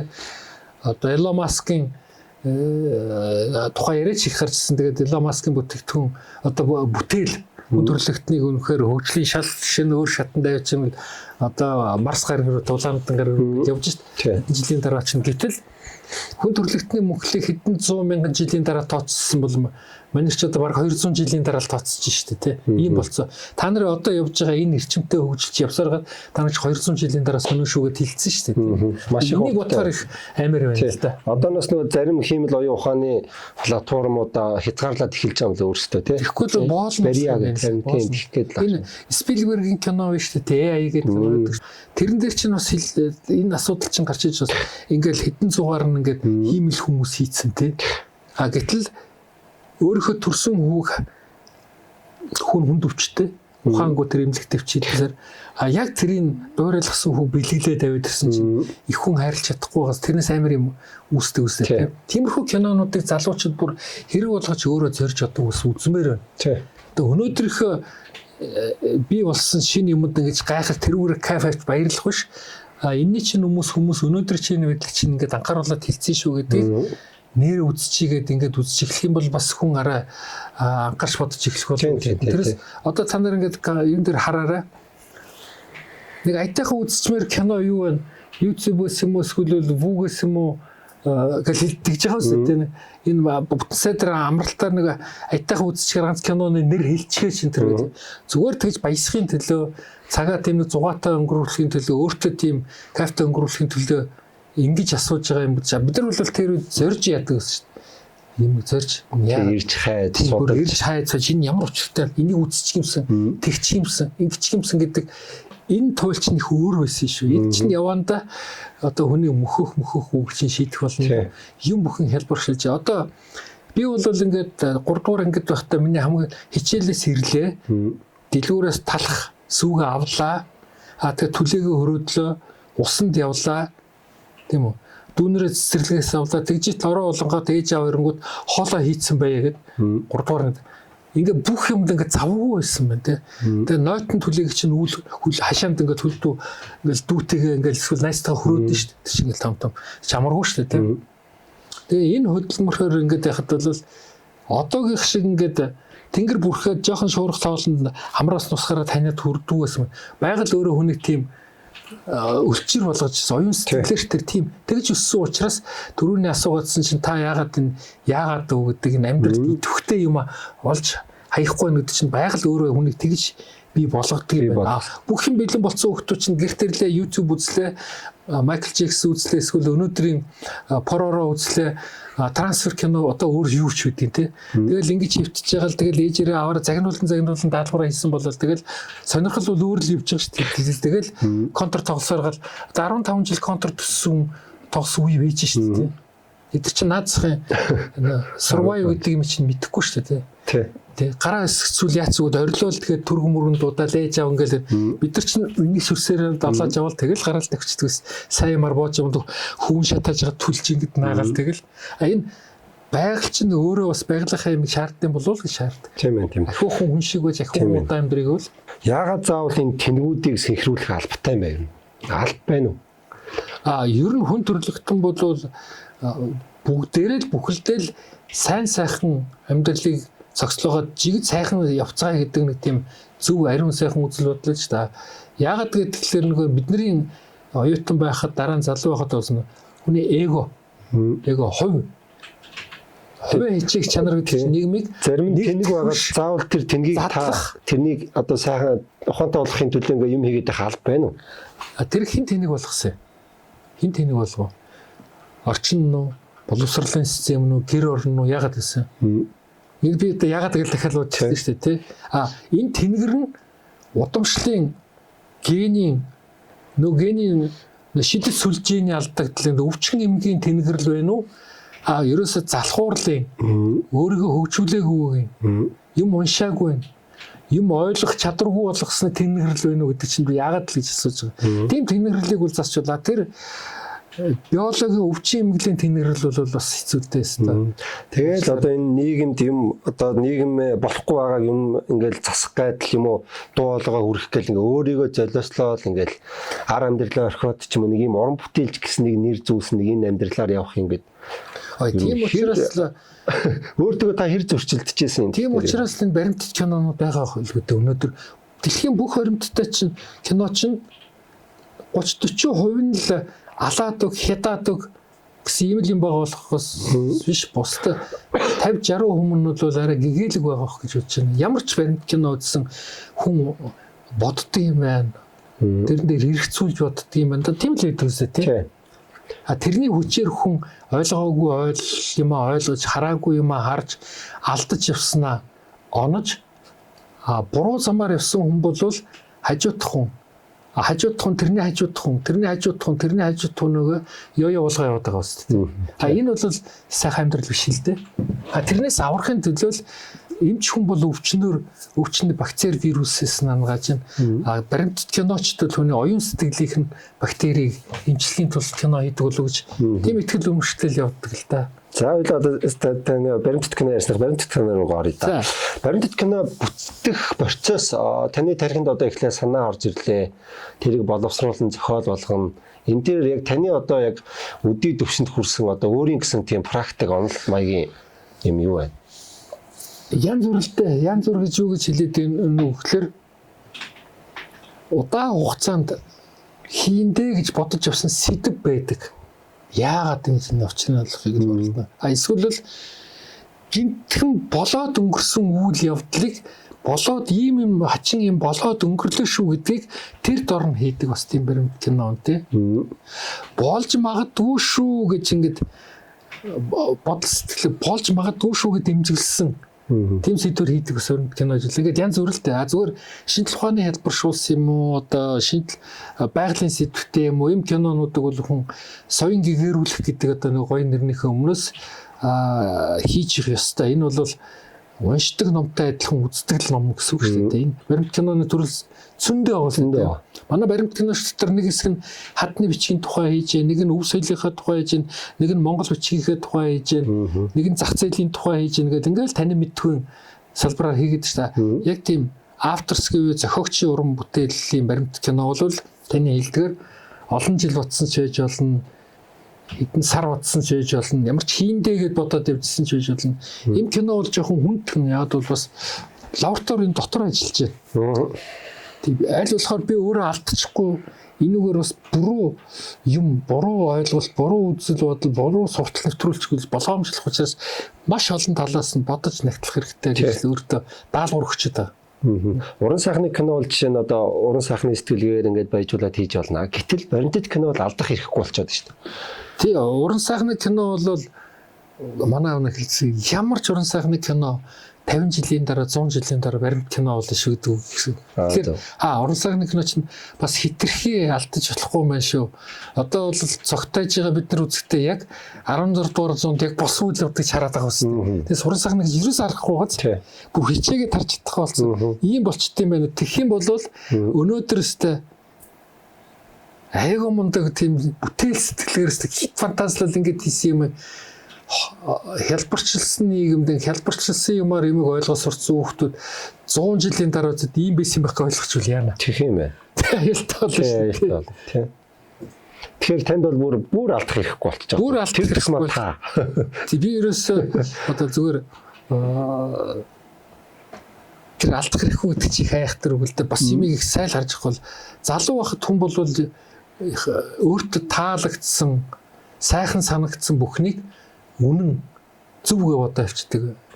Бүх юм дээр дуу хөгжим дээр тэр идэх хоолн дээр тэр өмс хувцсан дээр тэр таашаах одоо юу байдгийг уран зураг байж болно үнсэх бүсэх хүүхэн дээр өөрт нь гой санагдсан бүх гой юмыг бол ирсэн ингээл яста энэ бол юу гэж яваад байдаг 30 жилийн дараа 40 жилийн дараа эсвэл 25 жилийн дараа тэр юм чи өөрчлөгдчихнө ингэж процедур өөрчлөгдөж явж байгаа учраас өөрчлөгдөд тийм их муха өгнөд дээ штэ өчигдөр байна штэ өчигдөр чамд гүнж санагдчихсан чиний гүнж байсан охин хормын анхны шүний маргаашнаас нь авгаа болдог гэсэн их муха өгөөд штэ амьдрал яг тэрэлтэй адилхан өвхөн атан гэжсэн юм чинь ингээл амьдрал ухаан суугаал амьдралыг явцад ингээл харсан чинь байдаг юм байх ёстой юм байж байсан юм болоод хүнгод ойлгоод хүлээж авдаг тийм болж тэнд ухаарл ирэх үү тэнгэрл ирэх үү гэдэг чинь өстой үний юунаас шалтгааллах байх л та. Тэр үе чинь бид нар азгүй учраас туулаад явцсан юм шиг заримдаа. Гэхдээ одоо дахиад тэр дэврэн үе гой сайхан үе дээр амьдралын бүх химиг амттай гэж өнгөрч явах юмны яс юмтай гэж бодох үе бас байдаг л та. Гэхдээ би биологийн хуулийг даваад хайчих үлээ. Хайчих ч үгүй шүү. Тэгтээ тэргүй би хөгшрөөд өгрөөд үхэн энэ бол ойлгомжтой. Та одоо яг өөрийн одоо тархины лабораторид боловсруулж байгаа санаануудынхаа одоо хэдэн үе дээр явж байна? Одоо муудахтай шиг л байдаг байлгүй. Одоо тэгээ хэмжээтэй юм чинь хомигдчихлаа шүү. Чинийх бол тэлж яваа шүү. Минийх бол хомигдчих явж байгаа. А гэхлээр гол ботсон юмнууд байна. Маш олон юмыг би өөрийнхөө одоо арчаагүйгээс юм уу эсвэл бол залхуурлаас юм уу цаг зав гараагүйгээс хийгээгүй юм бас байгаа. Үнэхээр үнэн харамсан. Гэхдээ бас ганц гол юмнуудаа би хийсэн юм шиг санагддаг шүү. Хийсэн юм санагддаг шүү. А би бодож ирсэн гол юмнуудаа хийчлээ гэл. За. Одоо би жишээ нь ингээл одоо сүүлийн үед та ямар юм дээр төвлөрч байна? Би одоо юун дээр төлж баримт киноны студ ажиллаулж байхдаа тэр хүүхдүүдэд өдөр тутамд ажилтай хийсэн ажил дээрээ цалинтай хийсэн бүтээлүүд нь дараагийн бүтээл рүү орох бүтээлч урам зоригтой тэгээд амьдрал явдгаараа зөв голдролоор явуулахын үргэлжлэлийг л хангаж их тэр юмыг л тэр санаа зовж байна. Тэгээд анханасаа А, Б үсэг хөл гарын хөдөлгөөний нотын зөв тавиас суулгасан бол цаашаа яаж хөгжиж явах нь бол тэдний л асуудал болохоос би бүх юмд нь ороод ах нэг гол шалтгаан бол байхгүй л гэж боддог. Зөв. Яг нэг уран бүтээлийн хувьд яг одоо энэ бүтээл одоо нэг тийм зэрлэг ангирыг өөр газар нутагшуулаад тэр өөр газар нутагшуулсан зэрлэг онгон байгальтай гэхээс илүү хүн ам суурьсан хотын дэргэд ингэж зэрлэг байгаал хот хоёр ингэж оршин тогтнох тэр юм эхэлсэн байна. Тэрний ажиглалтаар би одоо нэлээд зураг авсан. Тэгээ энэ над сонь санагдаад байна. Гэтэл тэр нь яагаад ямар нэгэн эффект юм уу ямар нэгэн юм биш. Тэр зэрлэг амтан нутгалж ийсэн говь хангай зарим нутагт бол маш их ган цуд усны хомсдоос болоод сүйрэх босгон дээр ирэнгүүт тэр байгаль дараа нь өөрөө нөхөн сэргийг хүртэл түр аваач тэнд тавьж нутгшуулж хаад буцааж тавих. Энэ бол Монголд болж энэ процедурыг бас энд хүний сэтгэл ухаан бодол төвлөрөөд энэнд ингэ зориулж явж байгаа хүмүүс ямар байна вэ гэдгийг бас хийж ингэж юм ороод ирсэн байна. Гэтэл урсгалаар явж байгаа уран бүтээлүүд зөндөө байна л да. Одоо тэгээд би Хөрлөбаатар яруу найрагчийнхаа бүтээлийн тухай хийж байна. Тэгтээ тэр их сонин нэг кинош хайковчдаг хүн чинь гурван одоо мөр өгүүлбэртэй ушаа өгүүлбэр төш гурван мөртөд ингээд бүх ертөнцийг харуулахдаа тэр нь гэсэн дөрвөн байгалийн дөрвөн өнгөн дээр нь хайкунууд бичсэн болохоор тэр дөрвөн өнгө гэж юу вэ? Тэр уран бүтээлийн тусгал уран бүтээл болоод тэгээ дөрвөн юугаар гарахтаа яаж хувирч хөрлөгдөж яаж багтааж ийн гэдэг нэг тийм уран бүтээлч ба тийм дөрвөн улирал дөрвөн гэсэн юм дээр бид задлж үзэж бас уран бүтээлч хүний ертөнц чинь шал өөр байна. Нарийн байна. Яруу найрагчийн хөлбөр айхтар одоо яна энэ яруу найргийн хүмүүс уншихгүй болоод байна шүү дээ. ертөнцийн гоо сайхны жинхэнэ сайх юм чинь яруу найрагт идэв шүү дээ. Яг нарийн ярил. Зураач дэрийн өнгө удгаар л төхүүлэл тавьж байгаа болохоос бүр нарийн торгоо юм чи яг тэнд явж идэм л. Тэрэнд бас ингээд очиж ингээл юу яагаад бол тасралтгүй бас байна л да. Яг одоо баримтат уран сайхны кино гэж бас нэг төрөлд байгаа юм тий. Энэ хоёрын та ялгааг жоохон зааглаж өгөөч. Яг уу энэ баримт кино хөгжих явцтай бол өөрийнхөө жанрыг бий болгож ирсэн энгийн баримт кино, нийтлийн баримт кино, тэгээд уран сайхны баримт кино. Энэний зүгээр энгийн шиг Америкийг бүтээсэн хэрэгмүүдэд кино та нар хагас өдөр болгон ийгэл зэрэгдэж байгаа. Бид сүүлийн 15 жил үзэл 8 жил үзэж байна. Тэн дээр бас кино хийх арга байна л да. 1800 оны үеийн фото гэрэл зураг байгаагүй. Тэгээ уран зургаар юм уу хэвлэл нийтлэл сонь дээр уягаагүй юмыг бичмэл одоо баримтаас төсөөлөө тэр хүнийг ийм байсан болов гэж фото зурагтай найдах юм уу ийм жүжигчин авчирч тоглуулад тэрийн босон үйл явдал нь ингээд тийгээ тэрийг баримт материалаар баяжуулаад явуучих юм бол яг уран сайхны кино биш зүг тэрхэн хэсэгдэх юм бол энэ баримтат хэлбэрийг уран сайхны хэлбэрийг баримт хэлбэртэй ингээд нийлүүлээд хийж байгаа баримт уран сайхны хэлбэр болж шүү дээ. Уран сайхны жүжигчд оролцож байна. Ингээд хийчих. Зүгээр сэтгүүлчийн бичсэн, зохиогчийн бичсэн нийтлүүдийг баримт дүрсээр, фото дүрсээр, тайлбараар дүрсжүүлээ явуучих юм бол нийтлийн баримт кино болчихно. Зүгээр нэг текст бичсэний диктор уншаал тэрэн дээр нь фото зураг үзүүлээд юм уу? Архив зураг үзүүлээ явуучих юм бол зүгээр энгийн баримт кино бол ийм жанр төрөл зүйлүүд байна шүү дээ. Тэгээ хамгийн хэцүү нь та өөрөө баримт уран сайхны кино гаргах боломжтой юу? Одоо нэг нь тогтсон 5 нот байгаа учраас би энэ нотоор л ажиллана. Та эвдэж болохгүй юу? Над эвдэх тийм авиас юм уу ирэмэлцэл хүсэл байхгүй л болно үстэй. Болно л доо. Болно. Зүгээр нэгэнт 5 нот ингээд зохиогдсон байх чинь өөр нот би жишээл шатаач өгөөч тэгээд шал дэмий юм болчихвол цагаан дэмий үрчих байх гэж бодож байна. Зүгээр клип хийж байгаа хүмүүс бол клип уран бүтээл бол чөлөөтөө сэтгээ тэрэндээ уран сайхны аргаар одоо уран сайхны нийтлийн аргаар ингээд жанраар ингээд уран сайхны киноны элементүүдийг аваад хийгээл дүрсгүй ингээд хийгээд дууг нь явуулчихж байгаа юм. Яаж үйлдэл хөдөл, яаж сонирхолтой, яаж зураг авч, яаж хийх, яаж монтажлахаа бол тэр залуу хүний уран бүтээлийн тэнхээ мэдж байгаа. Тэр дотор сэтгэлд явуулчихлаа. Баримт кино гэдэг чинь бас хитрхи тэгж сэтгэл хитрхи ингэж яаж их юу бол би зүгээр айдгийн. Баримт гэж байгаа шүү дээ. Энэ хүнд өгөх нөлөө энэ маань буруу болчихвол үнэн бодтой. Ямар хор уршигтай вэ гэдэг. Энэ хор уршигуд биелдэ. Маш хэцүү. Тань нөгөө сүүл нөгөө ковид үеэр хийсэн баримт кино байгаа шүү дээ. Энийг бол алдаж болохгүй, хэлэхгүй байж болохгүй үнэн байсан учраас би хэлэх хэрэгтэй. Зүгээр баримт уран бүтээлчийн хувьд бол тэр төрийн бас байгууллагын залуучууд над ирээл хилэнгүүт нь шууд үлгэл авсан. Наадах чинь огт хэлэхгүй дуу ойж яаж болохгүй ягаад бол тийм олон хүний зовлон тийм олон хүний юу шүү дээ туулж өдрөөсөө мэдэрсэн тэр мэдрэмжийг би өөрөө давхар мэдрээ тэрийг гаргаж ийм хүмүүс үтсэн байх шүү гэдэг л тэр үед хэлж өгөх хэрэгтэй. Миний одоо та камерын ард сууж байна, та монтаж хийж байна, баримт кино хийж байна. Энэ үүрэг нэмшүүл гэж бодоод тэгэл хийчихсэн. Тийм.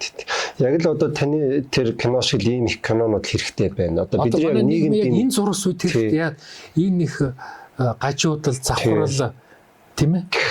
Энэ бүгдэд тэгж мэдэрчээ тэгж хийж чадвал нөлөөлөх хүч нь бол их юм. Тийм. Үнэхээр.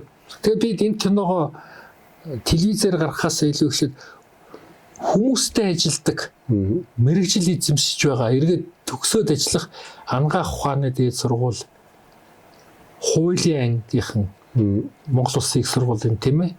Тэгээд цэцэрлэгийн багш нар болох сургуулийн багш нар дандаа ингээд оюутнууд ингээд ангиар нь тэнхмээр нь ингээд үзүүлээл яваадсан.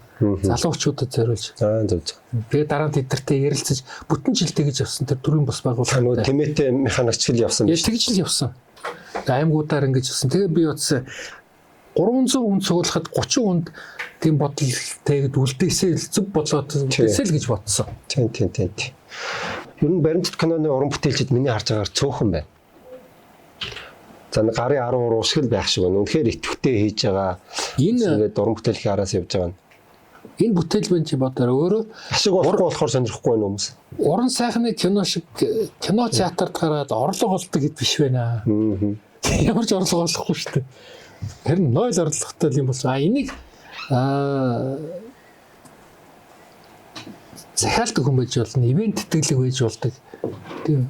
Төрийн бас байгууллагын дэмжлэг байж болдог. Энэ гурвын дундаас хоримтлоо бий болгоод тэрнийг баримт кинонд зарцуулдаг зарчим байж болно. Ингэж л явж байгаа шүү дээ. Өөрөөсөө хоёр баримт кино ингээд төлбөртэй захиалж болно шүү дээ. Тэндээс 10%, эндээс 10%, эндээс 30% гэх тийм. За энийг өөртөө бодж авсан юм а энэ мөнгөөрөө хиндэ гэж ингэж 15 жил ингэж явхад 15 жилээс чинь нэг 10 кино төрчихгүй л үдээ тийм. Ингэж хэцүү юм аа. Хэцүүлдэ хэцүү. Уун зөв одоо зах зээлийн системээр чинь продюсерийн систем ч ингээд нэг бас том агентлагууд телевизүүд эргэлзгээд телевизүүд ядаж өөрсдөө жилдээ нэг сайн баримт кино хиймээр. Уулын тэгэх ёстой. Телевизүүд баримт кино хийж байгаа бүтээлүүдийг худалдаж авах ёстой. Зөв голдрлогоор л. Францын нэг эмэгтэй ирсэн шүү дээ. Манай студиэр би нэг их олон жилийн өмнө Францын продюсертэй. Тэгээ тэр киног монгол хэл дээр орчуудаа субтитр тавих тэр ажлууд нэг л хамтраад явжсэн. Тэр TF5 тэр нь Францын нэг сувг. Тэр сувгад гэрээ хийгээд тэгээд Францын баячуудын одоо Чинэл гэлүүдийн 30 төвхтийг Монголд авчираад нэг сар Монгол гэрт Монгол амьдралд бүр амьдруулж байгаа. Тэрийг ингээл дагаар зураг аваадсан. Тэрийг эвлүүлээд тэгээд телевизийн ТV сувгаар гарах ийм том төсөл зохиосон хүмүүст таалсан. Тэр зорилго нь юу байсан бэ гэхээр хитрхи түрүүний яриадсан хитрхи одоо энэ техникдсэн хялбаршуулсан, амаршуулсан тэгээд энэ гар утастай зуурал одоо юу яасан амьдралаа ингээд өдөр тутмынхаа цагийг гар утсанд мэдүүлсэн энэ амьдрал хүүхдэд чинь хэн болох вэ гэдэг яаж харуулах вэ гэд өглөөд яшаад нэмэргүй жинхэнэ унган байгаль дээр навчид үз гэд тэгээ нөгөө хүүхдүүд нь сүлдээ халтартаа цайртай уйлаа дуулаад өлсөөд бүр хачийн болж байгаа бол хамгийн сүлд жинхэнэ найзууд болоод нөгөө говь нутагт нэг сар байсан явах болсон чинь нөгөө тэр байсан айлынхантайгаа салж чадахгүй уйлалдаад ингээ тий. Энэ кино бол Африкт гарсан, Америкт гарсан. Тэр Францын продюсер эмэгтэй энэгээр маш их одоо тэр TF төслөрчөөс ингээ тэр хүмүүс байна. Тэр систем манад нэвтэрч эхэлвэл бид нар хоолтой, унттай санаа зовх юм уран бүтээлгтэй байдаг болно. Одоогийн бидний одоо энэ студ би чи та нар ингээд ажиллаж байгаа нь бол 1901 2 3 4 оны үеийн Холливуудын анхны студиуд бүрдсэн тэр яг шатанд л явж байна. Тэд чинь дампуурал хаягдтал өсгөн өсөөл тэгж явсан биз дээ. Өөрө түүхэн заалгасан байл гэдэг тийм. Яг л тэрүүгээр яваад байна л да. Одоо яг тийм продюсер систем ингээд ивент хэлгийн системээс орж ирэхгүй байна л да. Уйлдахгүй байна л да. Энэ яваанда би бол. Яваанда ялна. Улс орн мөн өөрөө эдийн засгийн хүчрэг болоод тах гэж. Энэ улс орн мөн одоо хүчрэг мөн үгүй хүчрэг мөн хэн хүчрэггүй нэг 30 гэрэл хүчрэг болгоосгүй. Босод 300 мянган доллар.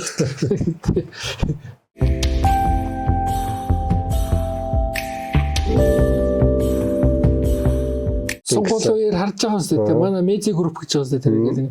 Энэ бол тухайн хүнийг их хурлын юм уу төрийн судалт аваачихын төлөө би ингэж ажиллахын төлөө болж байгаа болохоос биш.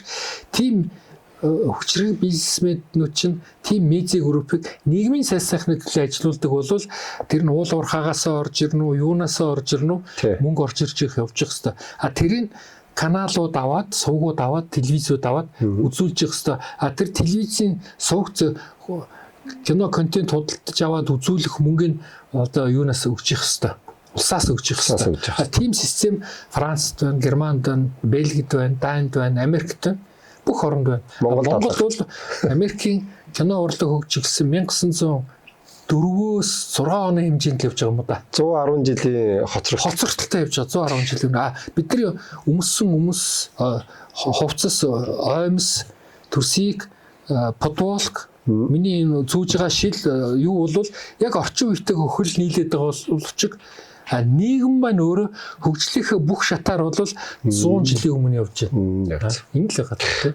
Тэгэхээр харин одоо энэ баримтат кино хийдэг залуучууд ч юм уу эсвэл баримт кино сонирхож байгаа уран бүтээлчд маань Энэ нийгмийнхаа болохгүй байгаа энэ шүүмжлэлт энэ сэдвүүрөө орж илүү уран бүтээлүүдийг тойрволсаа л гэж би хүсэж байгаа. Одоо бидэрт өв соёлын баримт кино зөндөө байгаа. Тэ? Зөндөө байгаа. Одоо социализм үеэс хийгээл бүх өв соёлоо бүх юма хийцэн. Яг ийм нийгмийн яг ийм зурус үедээ яг өнөөдөр энэ таны тэр ковид үеэр хийсэн шиг ийм бүтээлүүдийг л өшөө олноор хиймээ. Ийгсэл гэж одоо залуучууд бол яг ийм кино хийх энэ зурус үед хийх сонирхол байхгүй байна уу гэхэлэр бас та нийгэмтэй холбож ярих юм уу зүгээр тэднийг буруутгаж ярих юм уу гэдэг биш. Энэ 1996 онд Datacom одоо Монголд ороод ирээд тэгээ 98 9 онд хамгийн ихний баячууд нэг тийм топш утсаар гар утсаар живжсэн. 2001 2 оноос эхлээл ингээл Android утастай болж эхэлж байгаа үстэй. Тэрнээс эхлээл интернет ороод эхлэнгүүт интернетээс шүүлтүүргүй мэдээлүүд аваад интернетээр явж байгаа бүх мэдээллүүд рүү анхаарад ном уншихаа болоод эргэцүүлж бодхоо болоод тэр мэдээлэл бол тэр интернетийн юм бол мэдээлэл авах голц үүсгүр нь болоод ирэх өөрийгөө боловсруулаагүй тарих хүлээж авсан интернетийн элдв мэдээлэл төрөх ашигласан байна. Тэгэхээр энэ нийгэм эх оронч байгаад яах юм? Одоо наадсан тийм их оронч байгаад яах юм? Ер нь би энэ Монгол заавал монголоор байх юм хэрэгтэй. Америкийн нэг мужи очиод наалтчлаа. Хятадч бас яадаг. Оросч бас яадаг. Гоё л амьдрах чивэл хүн сайхан амьдрах хэрэгтэй гэсэн үзэл бодол ингээд дамгаад идэг шүү дээ. Угаачаад шүү дээ. Эго гэдэг юм чинь ингэж гарч ирээд. Тэгээд дээр нь энэ улс төрч чинь өөр хогийн жишээ үзүүлж байгаа үстэй тий. Бүр одоо Elon Musk-аас даваад гараад ирэх гэдэг юм шиг яг л тийм хийж магадгүй шүү дээ. Хитгэн юу нь явцсан нөгөөдөл нь зөвхөн өнөөдөр машины бензин идэх хоол нь хотод нь дүүрэн тийм өмсгөө өмс нарай цоороогүй тэгтээ орчин үеийн загварлаг хувцс өмссөн тэгэл явж ивэл тэгэл болоо гэх юм бол энэ хөгжлийн гүйцэд бүрэн дүүрэн болохгүй л байх гэж. Энийг бас ингээд тархинд нь хийж өгөх уран бүтээл хийх хэрэгтэй гэж би бодож байна. Ингэж. Яг энэ дээр танаас би нэг буурын орны уран бүтээлч ер нь тэр амбицаа яаж хөвлж яаж явах вэ? Уран бүтээлчийн үнэнч байх юмыг олж авсан эцэг хээсэж байдаг юм уу? Уран бүтээлийн одоо шүтэнээсээ ч байдаг юм уу? Эсвэл ном заалгасан багшаасаа ч байдаг юм уу? Эсвэл өөрийнхөө итгэл үнэмшлээсээ ийм бүтээл хийхийг л одоо гол болгож барьж явах хэрэгтэй л. Би тэгж бодоод байхгүй. Буурын одоо жишээ нь хоёулаа нэг 110 жилээр хоцорж байгаа хөлийн зөвшөөрсөн шүү дээ. Одоо өнөөдрийн 2025 оны хойлоодын уран бүтээлч, Монголын уран бүтээлч одоо 2 гэдэг чинь асар заагтай байна тий. Тэгэнгүүт буурын орны уран бүтээлч бол үнэхээр амбицтай байх хэрэгтэй байна гэж би бодоод байгаа байхгүй юу? Ямар амбиц? Амбиц яг одоо эх орноо нийгмээ гэсэн. 100 жилийг урагшлуулахын төлөө. Одоо залуучууд чармаах хэрэгтэй байна л да. Одоо тэгээд энийг бол ихэнгийн шинээр ингээд гэртээ ороод ирсэн чинь ингээд хоол хийгээгүй, хогоо шүрдэггүй, ямаа угаагаагүй, хамаг ямаа зам ингээд тэрнээ тасцсан байгаа левел ингээд байгаа л шүү дээ тий. Хин нэгэн төрүүлж өсөөд хогоо шүрдээд холоо хийгээд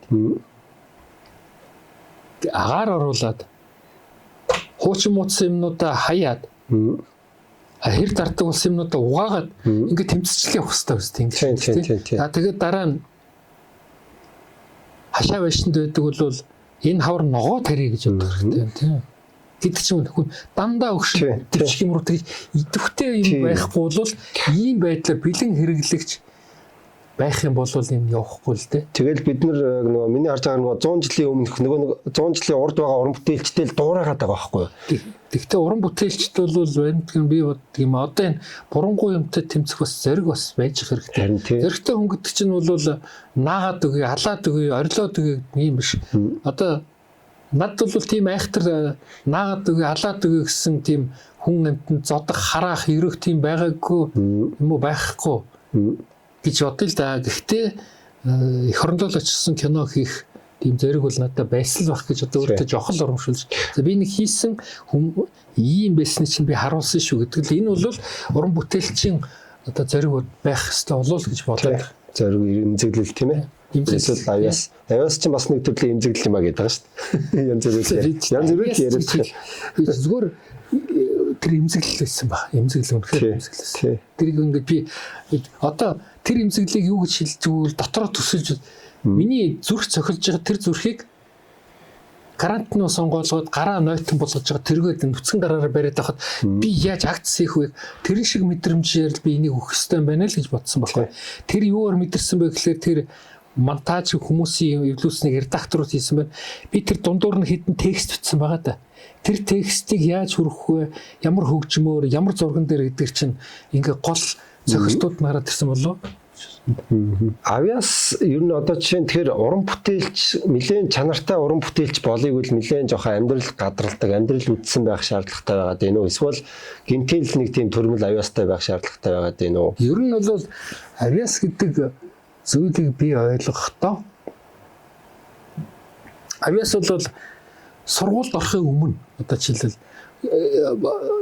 жирийн хүмүүсээс арай өөр давуу удаа гэдэг нь тэнд нотлогдчихдаг авиас. Энэ нэр авиас юм, шүлэг хүч авиас юм, зураг авиас юм, кино авиас юм, дуулах авиас юм тэр үед те.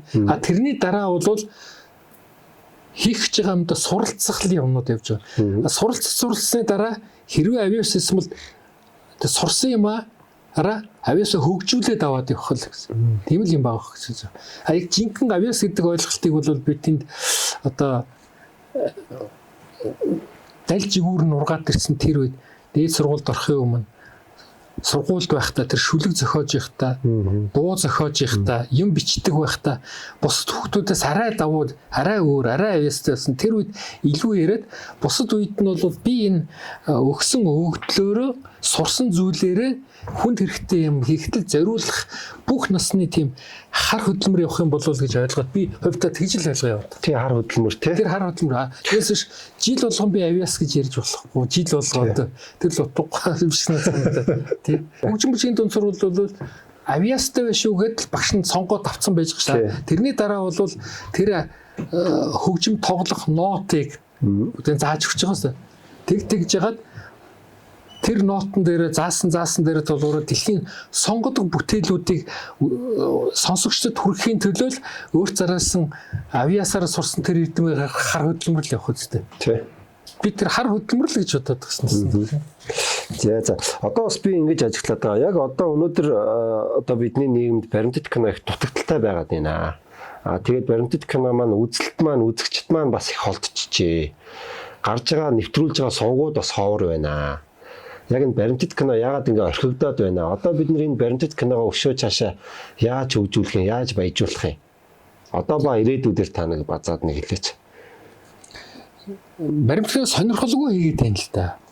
Сонирхолтой хийж байгаа нэг л нэгдүгээр сонгуулийн кинонууд их сонирхолтой болох юм сонгуулийн. Пүүс компаниудын кино маш их сонирхолтой хийх юм Тэгээ мөнгө их өгсөн учраас юм уу эсвэл пүүс компани рекламыг үнэхээр гоё сонирхолтой хийх юм Рекламыг. Ер нь Монголын ард түмэн бол кино урлаг дотор реклам хөгжүүлдэг ард түмэн болсон юм уу да. Монголын залуучуудын авьяас бол реклам дээр тодорхойд байдаг.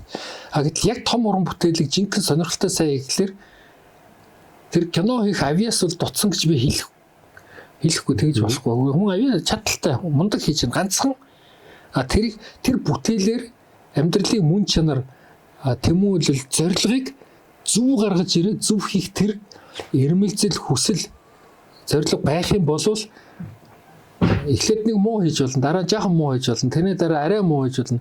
Дөрөв дэх киноноос сайжрал гараа авч яг тийм зорилготой хүсэлтэй залуу бас хэд вэ гэх юм бол нөгөө өнгөрсөн 30 жил чинь ийм залууг төрүүлж өсгөж чадчихв. Тэгвэл бас чадахгүй байна, чадаагүй байсан байна. Юу байсан бэ гэхээр өсгөөчгүй юмсан, зовоочгүй юмсан хоол та мөр бүтэн яваасаа гэж эцэг нь ингэж явсараад бэлэн зэлийн юм дээр ингээд өсгөө том болцсон. Нөгөөх нь би бэлдэрн томроод ингээд бүх юм хөгжөөд ирэнгүүт биологийнхаа тавилангаар нэг хүүхэнтэй дурлалцдаг, хайртай дуртай гэдэг. Жам ёсоор пумпан сарын дараа хүүхэд жилийн дараа хүүхэдтэй болждаг. Эхний зовлонгууд тулгарч эхэлдэг. Нөгөө өмнөх үедээ амьдрал сайн бэлтгэдэггүй тийм хүүхэд чинь хагас жилийн дараа салтак дээрээ тулдаг хоёр үеийнэ ойлгохгүйгээр өөр байсан гэдгээ мэдчихдэг. Тэгээ амьдрах ухаанаа олж аваагүй улсууд чинь ямар нийгэм байгуулах вэ гэхээр яг манайх шиг юм нийгэм болоод байгаа. Энийг бас залуучтай шинэ үеийнхэнтэйгээ тулж ярих хэрэгтэй. Дан ярилцлагаар биш бодит жишээн дээр жишээнээс үүссэн эмзэглэл дээр бодол дээр ингэж үзүүлэх хэрэгтэй. Ингийн тулд өстой авиасаа бол авиасаа зүрх сэтгэлээс ингэж хийж үзвэл сонирхолтой болох болов л гэж бод. Хэрэгтэй болох болов л гэж бодод. Үндэ л залуучууд тийм. Тэгээд тэр бэлэн юм дээр үсээд нялзраа үсээд бэлэн юм дээр хэрэглэхийн тансаглалаар ингээд өвчлөөд ингээд явцсан. Үгүй цаашаа явах юм бол явсаар гад нэг чулуул мөрөхөөр 30 наснда биш 40 наснда биш 50 наснда юм уу 60 наснда бол хад панк гэл хад нэцрэх уу тэр хүн нэцрэх уу гэж бодох хэрэгтэй болох шин. Тэгээд нэмээд л түрүүний нэг хоёлоо ярьжсэн телевизүүд болон одоо яам байдаг нь юу гэдэг юм бас энэ нийгмийн сэдвтэй баримтат кинонуудаа дэмжмээр байна, анхаармаар байна. Энэ жанр жоохон хоцрогдоод байна гэдгийг бас уриалмаар байна тий. Таны мэдхүн сэдвэр нь их мундаг усууд их байсан байна. Тэр хүмүүсийн бодит амьдралын үннийг харуулсан жишээ болохоор тийм бадрах гуйстай одоо хуучнаар тийм үний бүр огшхоор сэтгэл нь хөдөлгөөр тийм байдлаар хийж сурах хэрэгтэй. Тэр одоо мундаг улсуудын тухай тийм. Жишээлбэл Монгол улсын ерөнхий сайд хазгаар гинтэн гээл ярьдаг тэр түүх ингээд нэг түүхч яриад байдаг фото зураг. Гэтэл тэр Сталин нэг алгацсан байдаг. Сталины аавнаас муул тусарсан. Гэтэл тэр зөвлөлтийн ард түмэнд би муу санахгүй муу удирдагчд нь бол муу байдаг юм байна гэж хэлцүүг. Энийг яг бүтээл шиг бүтээл болгоод яг жинхэнэ хийх юм бол сонирхолтой болно. Тэр залуучуудад улс их орноо амьдралын утга зорилгын төлөө тэмцэх тийм сэтэл төртөл нь огшдлон тэгж хийж бас болно. Энэс бид нар ур чадвар сэтгэл хэрэгтэй. Тийм.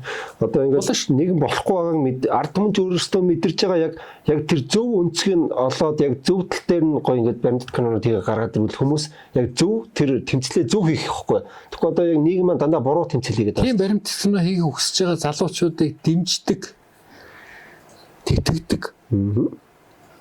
Хүмүүс гарч ирээсээ төрийн бодлого байгаасаа тэгээд авах ёстой цалингийн өгсөн шиг өгөөд нэхэх ёстой нэг бүтээлээ нэгсэн шиг нэгсэж чаддаг болоосоо л гэж. Тэр нь телевизүүд дээр дамжаад өөрийн гэсэн борлогдох зах зээлтэй байгаасаа л гэж. Даанч манай хүн 3 саятай юм 3 саяын 500 мянган сурагч юм 100 мянган одоо хөгшид өвүүд юм тийм үү 150 мянган нуучраа олоогүй хүүхдүүд юм гэдэг чинь ажил хийж байгаа их залуучуудын 30% нь Солонгост, Америкт, Чехд, Польшид гараа яваад өчлөө. Энд бид хэлсэн юм хэрэг шүү дээ. Шоудал байж шүү дээ.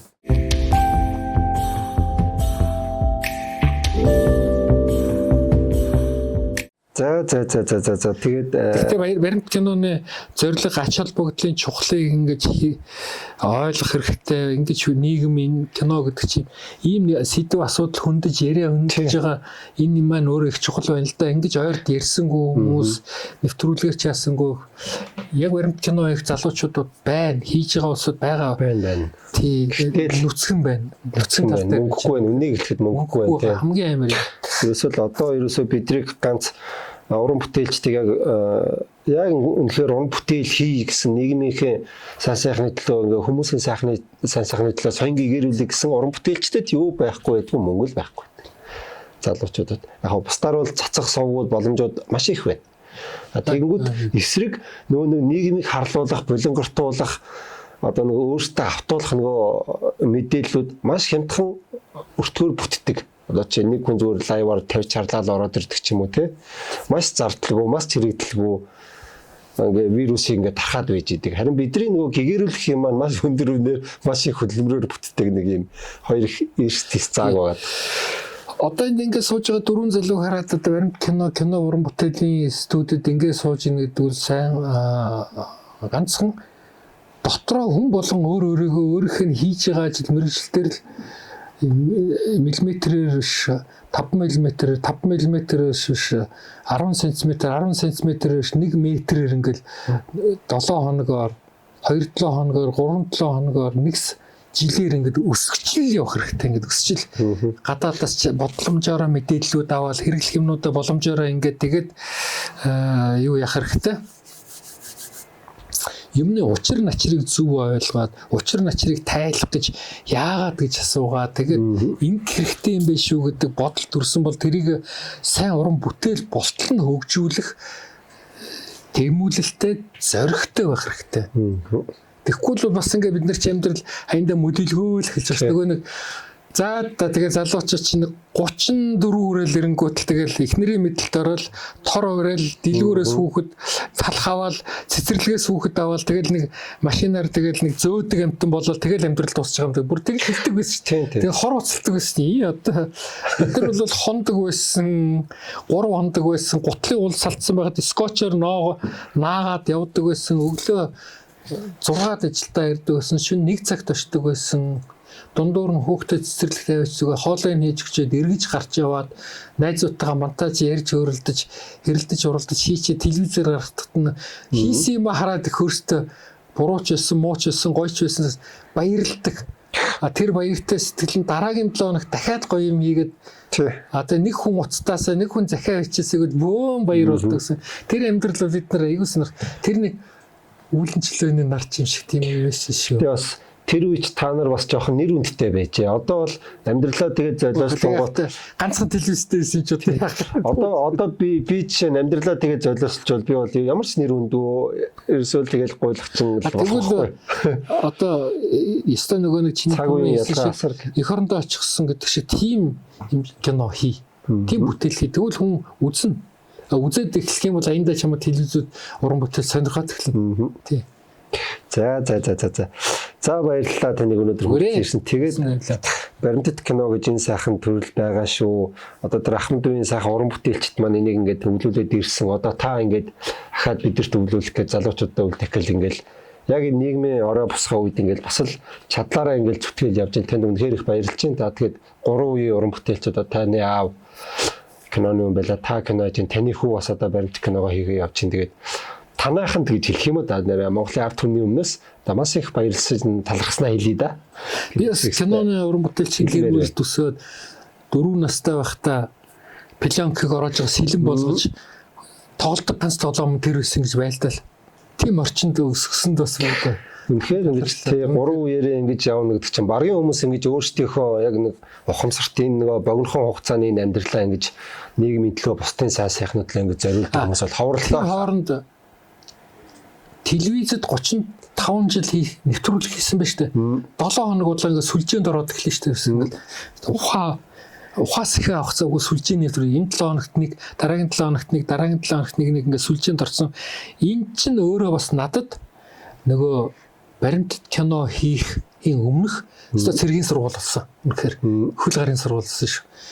7 хоног бодлоо нэг нэвтрүүлэгтэй нэг чинь сүултээ өстой чарт гэж ойрлох тийм байсан үнэхээр яа ягэл тий. Тэр өнгөрүүлсэн 25 жил 30 жил бол надад бас нэлээд юу болсон шүү. Тэгээд энэ одоо урлагаа орхиод уран бүтээлчийн замлаа орхиод ганцхан 8 хөвгөө явгууд чинь одоо баярламаар байгаа байхгүй жишээ. Тий. Итара нэг хүнээс ингэж сонсгол байсан юм гээд тэгээд нэвтрүүлэлтээр ирсэн залуучууд их баярлаа. Нөгөө хоёр чинь нэг нь зөнгөө залуу нэг өөргөө одоо энэ нэлсч өглөө гэдэг шүүхгүй. Тэгээд би ажиллаа хийгээл юм аа одоо л тэгэл явж л байгаа шүү. Одоо хөөрдөг өнгөрдөг цаг нас чи өнгөрсөн бай зүгээр. Тэгээд сайхан зөвлөгөө өгөөж шүүмжлээ гэхдээ хүний бодтол дахиад эргэцүүлэн бодтол санаанаас нэг хэсэгтэй гарахгүй бодогдтол нь тийм уран бүтээл хийх юмсан л гэж мөрөөдөж бодож явдаг. Тий. За тэгээд би ч гэсэн одоо баримт кинонд их хайртай. Одоо миний багш Дэмдийн Ишигтхэн гэж хүн Монголд одоо баримтат кинонуудыг маш ихээр хийсэн. Одоо хамгийн сайн бүтээлүүдийг хийсэн байдаг. Тэгээд багшаараа их бахархдаг болоод ч юм уу баримт кинонд их хайртай байдаг юм аа. Тэгээд энэ Монголын одоо киночдын баримтат киноны жанр маань өшөөл сайхан хөгжөөсэй. Өшөөл сайхан уран бүтээлчд маш шинээр төрөөсэй. Тэр 100 жилийн хоцрогдлыг одоо маш хурдан арилгахын төлөө хичээцгээмээр байна да гэж л өрөөе дөө. Одоо энэ 20 дугаар дэлгүүр шүү дээ. 20 дугаар дэлгүүрийн өмнө автобусны буудлын байсан. Манайх драмын театрын хажуудал хашаанд байсан. Тэгээд цэцэрлэг маань кино үйлдвэрийн хажуудлын 6 дугаар цэцэрлэгт байсан. Тэгээд өглөө болгон 7 хагаст намайг тэрвэрээд аав очино. Нөгөө талаас хишигтгой тулгаа гэд хүүгээ тэрвэрээд очино. Тэгээд тэр хүүтэн тэр цэцэрлэг тамд явна хишгт хоёр одоо хүүтэ бид дөрвөлээ ингээд автобус чиглэлдэж ороод одоо ингэж өнгөрсөн чиглэгт бид энэ тэгж залууд нөхөн санаа штэ. За баярлалаа тэгээ сайхан ярилцсан. Та бүхэндээ дөнгөж морилон айлчилж исэн 25 энэ бол Европын тоолоор удахгүй ирэх биднийхээ тоолоор бол цагаан сар болон дахиад 25 ондоос бол энэ ондоо эрүүл инх байх хэрэгтэй. Тэгээд юу сансан 9 хүсэл нь биелэх зорж санаж яваа бүхнээ ажил хэрэг болгоод тэрэндээ баярлаж яргаж явах юм бас эрүүлийг төвшүүлье гэж бодож байна. За баярлалаа үзэгчдээ. Баярлалаа.